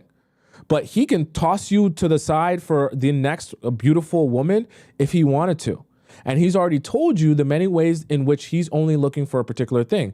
So what it seems like is he, at the very beginning, told you, I'm not looking to commit to you at all whatsoever. Either take it or leave it. Essentially, you got upset and, things fizzled out and you didn't want that. You went away from him and then you probably thought to yourself, damn, but he does have access. He does have resources. He does have all this stuff. And you know what's funny? And I'm gonna be honest with you to be really real with you, so it can help you realize his own perspective. You want to know what's funny about this is that rich men like him are used to this. They're used to telling women that they meet straight up, you're getting no commitment from me. I'll spend whatever time I have and want to spend with you. I'll talk to you when I feel like talking to you. And if I don't feel like seeing you, I'll discard of you, right? They essentially tell them that. And they say, you can either take it or leave it. If you want to be with me, have the access that I have access to, go on fancy yachts, go to fancy dinners. You either get you either get me, how I want you to be with you, or you get nothing at all. And rich, powerful men like him are used to saying, take it or leave it. And you know what's even funnier than that? They're also used to girls trying to say, oh no, I'm way better than all the other girls. I'm not going for that. I'm a different type of girl that can stand up for myself, and I want self-respect more than I want money or access or any of those things. And he's like, oh yeah, sure, whatever, go do your thing. Because he knows majority of those girls that he meets, they talk a big game at the beginning. And then you want to know what happens after a couple of weeks or a couple of months, they come crawling back with their sad little mouse mouth and they say, actually, you said you didn't want commitment, but I was thinking, you like go to Nobu, right? Maybe since we go to Nobu so much, I can ignore the fact that we don't have any commitment here. And he says, oh, like I thought, right? Much like I thought. Glad to have you back. Let's go out. Let's have some fun, right? They're used to that. They know the game, which is exactly why I tell you guys, don't be so hyper-focused on how much money a man will spend on you, because that's not representative really and truthfully of his interest level in you. Because I can assure you, rich man CEO over here will spend some money on Lima for sure. Buy her some gifts for sure. Does that mean he's going to commit to her? For sure not. Okay? In fact, he'll do the same thing for her that he'll do for any of the other pretty girls that he sees casually at the time. Why? Because he has the disposable income to be able to do that. You get convinced that, oh my God, these gifts and these presents and these fancy dinners, that means he really likes me. No, if he really liked you, he'd commit to you, or at least try to build with you some real actual relationship. Not tell you he don't want children, he don't want to get married, and he don't want commitment, and then basically telling you to take it or leave it. Because that's what he said. And you said, I'll take it. So if you actually want some self-respect, just walk away from this relationship. Because I like I said, a 38-year-old man is already rigid enough and not going to change his ways. A 38-year-old rich man that owns a multi-million-dollar company, guaranteed will never change his ways. You want to know why? Because he's old and rigid, so he's stuck in his ways. And on top of that, His way of doing things and doing life has been working enough for him to be rich and successful. So he has stuck in his mind, I don't do any wrong. I don't need to fix what I'm doing. I don't need to adjust myself for anyone. I don't need to change the way I go about life for anyone, because nobody knows how to do stuff better than me. Right? You have like the double dose. He's older and he's successful and rich. So he has no reason to think that you should be able to come into his life and change how he goes about his life. I'm telling you that for a reason, so that you don't think that, oh, when I spend more time with him and I hang around him more, he's eventually going to realize that he wants me and wants to be with me and all this other stuff. That's a fantasy that will never happen. A rich, successful man that has been successful without you will always think to himself that he doesn't need you to continue being successful. Not to be mean to you, but I want you to realize that. So don't think you're going to change his mind by being with him longer. All you're going to do is waste your own time, because one day you're going to say, why did you go on that boat party without me? And you're going to realize through the grapevine that he took a different girl that he likes to that boat and yacht party. Why? Because he's rich, successful, and he can mesmerize any girl he wants by flashing a whole bunch of money and resources in front of her. And he's already told all of those girls that he doesn't want commitment either. And they're perfectly fine with it as well. So what you're going to figure out happens in the near future, you're just going to be one of his Rolodex of women that he literally spins through whenever he's bored. And he says, which girl do I want today? Do I want the Asian girl? Do I want the dark-skinned girl? I want the light-skinned girl with curly hair. What am I feeling like today? We'll see who I want to hang out with and who's doing the best today. Right? And you'll just be one of the Rolodex of women that is gladly willing to put aside your self-respect for the idea of getting the access and the resources that he has. But when he throws you to the side, you won't have any more of that access and none of those resources anymore. So what's the actual point? I know that that was pretty harsh, but I think you're living in such crazy delusion here because you're seeing a lot of money.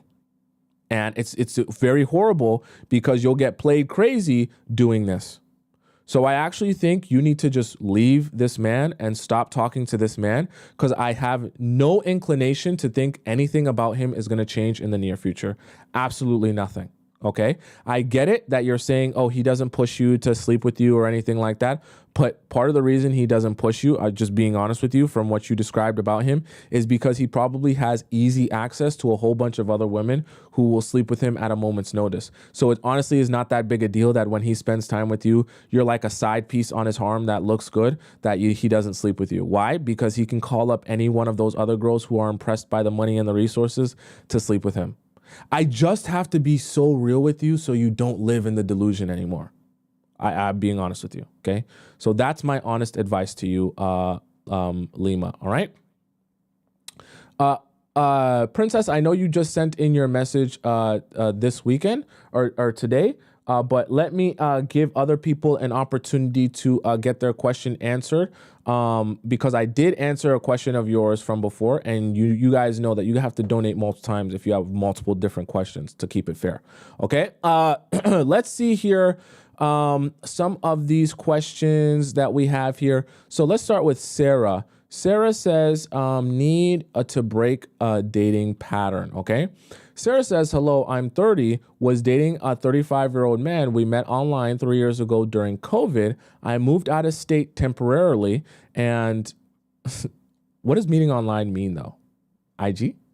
And we stopped dating. Since then, he has always been chasing me, trying to see me, but I was dating my other roster of men.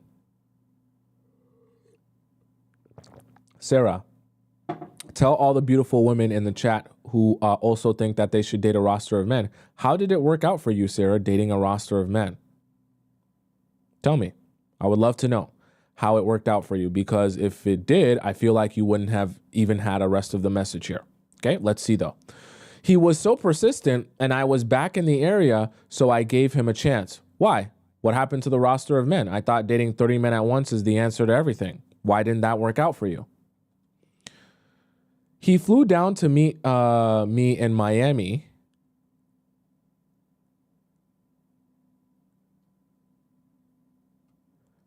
even though he was afraid to fly to show me his intentions. So we began dating. We went on a lot of dates, and then I finally let him give me oral. I told him I only do pineapples in a relationship and after STD testing. So we were...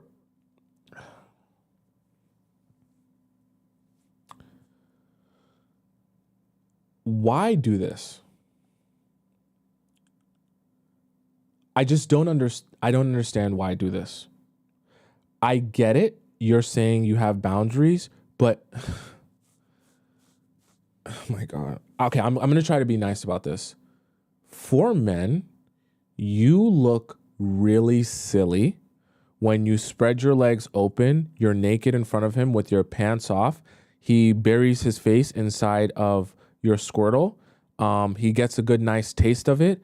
And then you proceed to say, oh yeah, no, I don't sleep with someone until we're in a relationship. Guys don't take you seriously because they've seen you naked now. And like you're open for them. They understand that if you're willing to do that, you can easily be tempted into sleeping with them. Like they're not dumb.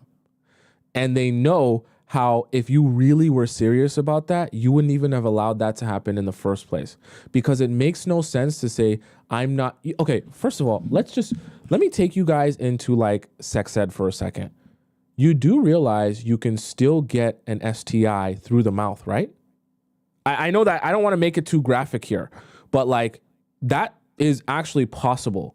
So don't think you're escaping the possibility of getting an STI by not sleeping with them directly. You can get it through a mouth or a mouth sore, or if he has a cut in his mouth or anything like that, he can still transfer that to you. So don't think that you're avoiding that just because he eats you out. Okay? That's a little bit of sex ed for some of you that didn't know that. Just FYI, all right? So we were in a pattern where he took me on dates and only gave me oral.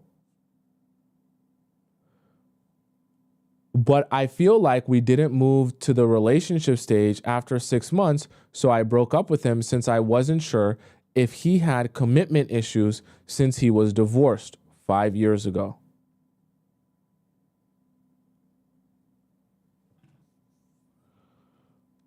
Is only having oral considered giving myself up to men or giving access to you for free, even though he takes you out? Should I refrain from all bases claiming to not have pineapples until a relationship? This has been a pattern.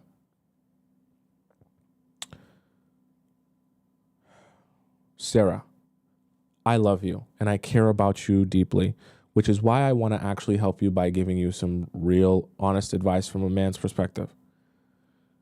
If I'm a man and I'm seeing a girl and she's telling me all the ways that she only makes men wait until they're in a relationship with her to sleep with her, and then directly after that, she spreads her legs open, removes her pants, and I see her naked and I eat her out, I don't care if I gave that to her, I'm not going to take that girl seriously.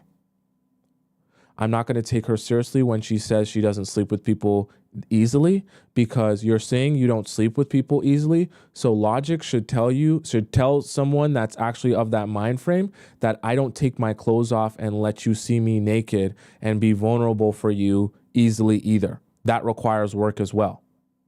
So saying that you don't let someone sleep with you easily, but then letting them easily just eat you out, like the logic there, it doesn't add up.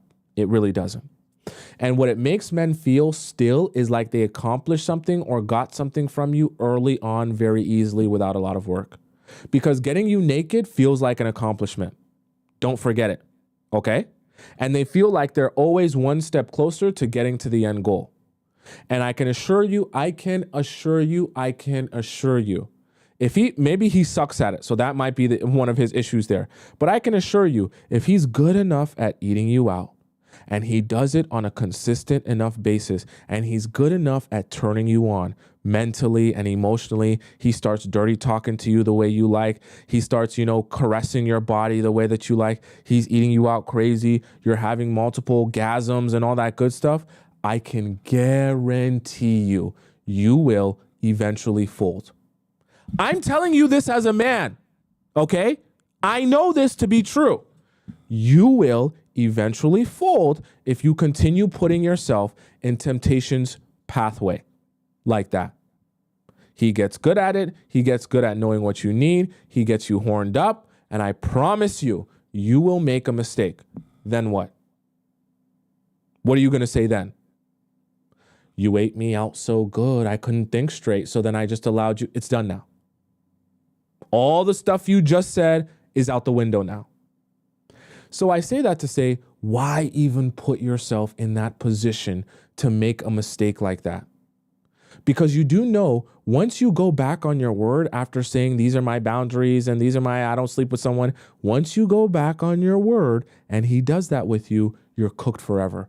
Now he will never take you seriously when you say you're not willing to do something or this is your standard or expectation. He's going to have in his mind, I do whatever I want with you because when you say something, it doesn't actually mean anything. I can convince you to do what I want. That's what you're showing someone when you do that.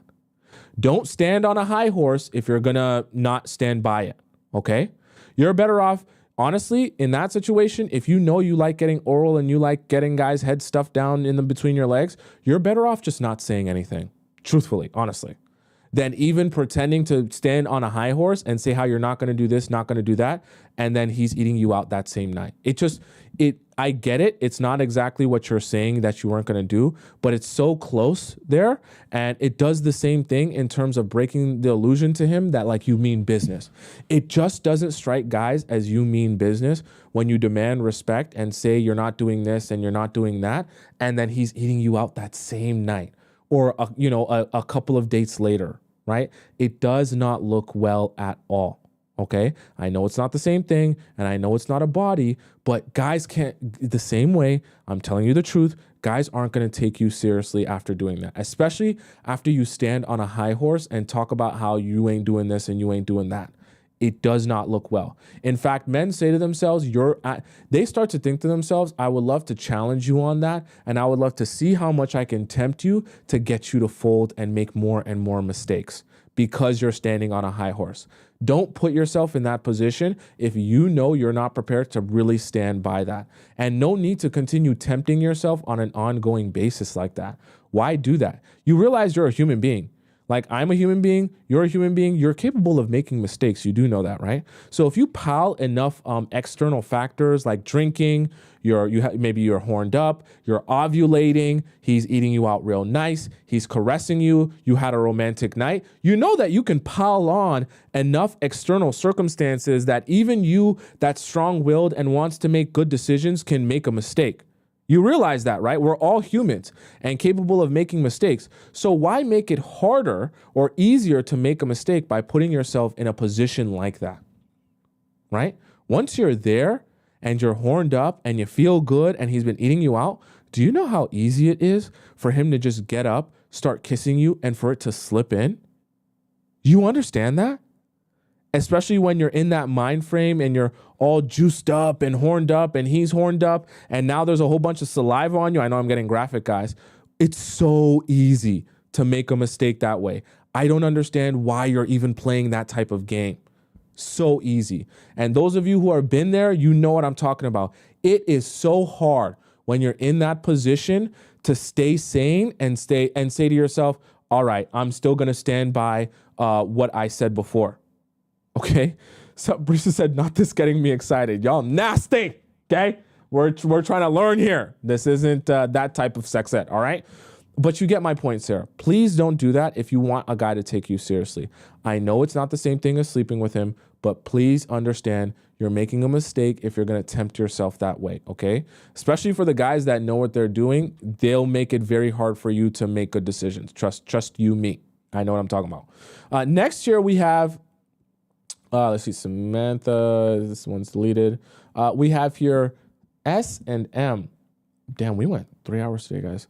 This is the last one we'll do. S&M says, let's make sure it's not long. It's not long. It's fine.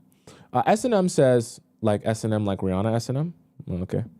I am 20 and he is 21. Once I came back from my country, now I'm realizing something is that my emotions for that one person I truly miss, which really gets me in pain for the past 5 days now, and it keeps going on and on from my mind ever since sometimes when I call them, I automatically cry because they are in a different country. I'm assuming English is not your first language. That's fine, because it's not making a lot of cohesive sense. And I was in that country with them and made much more memories and fun now.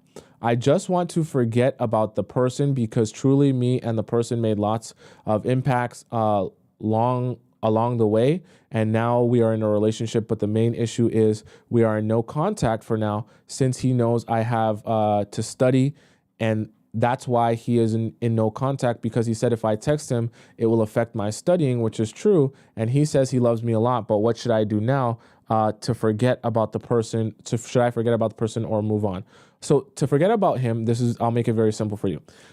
Delete every picture, video, Snapchat memory off of your phone. Delete them off your phone. Go on your computer, delete the pictures and videos off your computer as well. Go into your closet. Take down any piece of clothing, any pants, boxers, shorts, sweaters, especially anything that he has worn that is in your closet, okay? Take it down, put it in a trash bag. I want you to tie up that trash bag, go to your local dumpster. Go to your local dumpster, and I want you to toss the trash bag in your local dumpster and never see it again. I want you to go back into your house. I want you to put in any toothbrush, toothpaste, any washing cloths he left at your place, socks, whatever it may be, snacks that he left at your place that he likes to eat, anything at your place that is remnants of him, put it again in that trash bag, go back to your local trash dump and throw it away once again, okay? Then you're gonna come back home again. You're gonna go on your phone now and you're gonna go to your music app. You're gonna delete every single song that reminds you of him. So you're gonna delete all the songs that you guys listen to together, any songs that you guys discover together. You're gonna delete all of those songs off your playlist so you don't have to be bothered to hear them when they're on shuffle. You're gonna go to your shows on Netflix. You're gonna get rid of any show that you are watching that you watched with him. Don't watch any of the movies that you guys watched together. And for the rest of the next 6 months, I want you to not even cook the meals that you guys enjoy together. Don't go to the same restaurants that you guys went to together. Let's actually cut him out of your life so you can start thinking straight. I want you to block him on everything, right? On your phone, block him his number, block his social media, block everything that he owns that he could possibly contact you through. Then I want you to go to your friends. I want you to tell your friends that the relationship is over, and that if he tries to contact you, that you guys should just ignore it and not say anything to you about him. The reason I'm saying all this is because you need a total detox from that man. You need to take a whole step back from him so you can possibly move forward. You're not trying to forget about him, but you need to give yourself a chance to move forward from him. And you can't do that if every day you're looking at pictures while wearing the sweater, while, remembering all the memories and all that stuff, okay? If you've got Polaroids, rip them up, put them in that trash bin. Don't look at them again. You got to get rid of all the remnants of him so that you can move on, especially if you're someone that knows you're going to check that on a daily basis. You have to do that. Then after you do all of that, what I want you to start doing is stepping outside of your house and doing some things that you enjoy doing. I didn't say stepping outside of your house and meeting more boys. I didn't say stepping outside of your house and going on dating apps. I said stepping outside of your house and solely doing things that you enjoy. You can bring girlfriends along or you can go and do them by yourself. Just do it though because you enjoy it. Why? Because I want you to spend some time on you, investing in you, doing things for you because that's what you want to do. I promise you, as you continue to do that, and I want you to start to build a routine around that, okay? Build a routine around doing things that you enjoy in your life for you and for your enjoyment. When you build a routine around that, I mean like a 7-day routine, okay? Or a 5-day weekday routine and a 2-day weekend routine. That way, you have a set schedule of what you're going to be doing throughout each day, that you never have downtime to just watch paint dry and sit to yourself and think about how sad you are that this guy isn't in your life anymore, okay? That is the exact thing that I want you to do if you're serious about getting over him. Now, if it's not that serious to you, or you don't care that much, or you're like, Tomisin, that's too much work, I don't want to actually do that, then don't do it, okay? But I can't give you a magic potion that's going to make you get over him in 1 second, okay? If you actually want to seriously do that, it's going to require work, and you can do that, but that requires you to actually get rid of these memories and do those things that takes real work, okay? That is all the questions for today. Don't worry if I didn't answer yours. I'll get to yours soon. I'm here basically every weekday. Not basically every weekday, every single weekday where I'm answering questions. If you want to skip the line of questions and you don't want to wait to get yours answered, because that one was like from 30 days ago, you can go over to Relationship Advice Premium, ask your question in Relationship Advice Premium, and I will answer your question live on the show. You get to skip the line. All you got to do is donate to the show. The link is in my bio or in the link in my description. If you want to ask me a private question, which is exactly what I'm going to get to after this, get to all my private questions, you can ask me a private question through the same link in my bio on TikTok or in the link in my description on YouTube. I send you back an email message, and it's going to be a voice message through your email. Nobody else sees it, just between you and me. Nobody else reads your message, so that way it's you can keep it private if you want to be a private person. All right.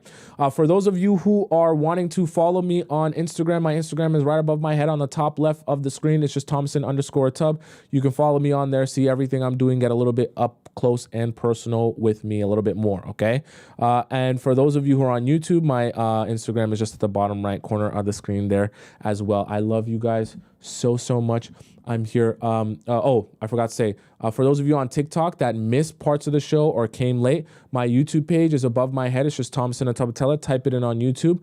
Go to the live section and you'll be able to rewatch this entire live show along with all the other previous live shows I've done since the beginning of time. And the best thing is you'll get the YouTube and the TikTok live chat embedded in the video, so you don't have to miss a second of conversation or context as to what we were talking about. Scotty says, wow, a 3-hour show. I know, right? It's the first time we went 3 hours. Isn't that crazy? It doesn't even feel like 3 hours. I enjoyed every second with you.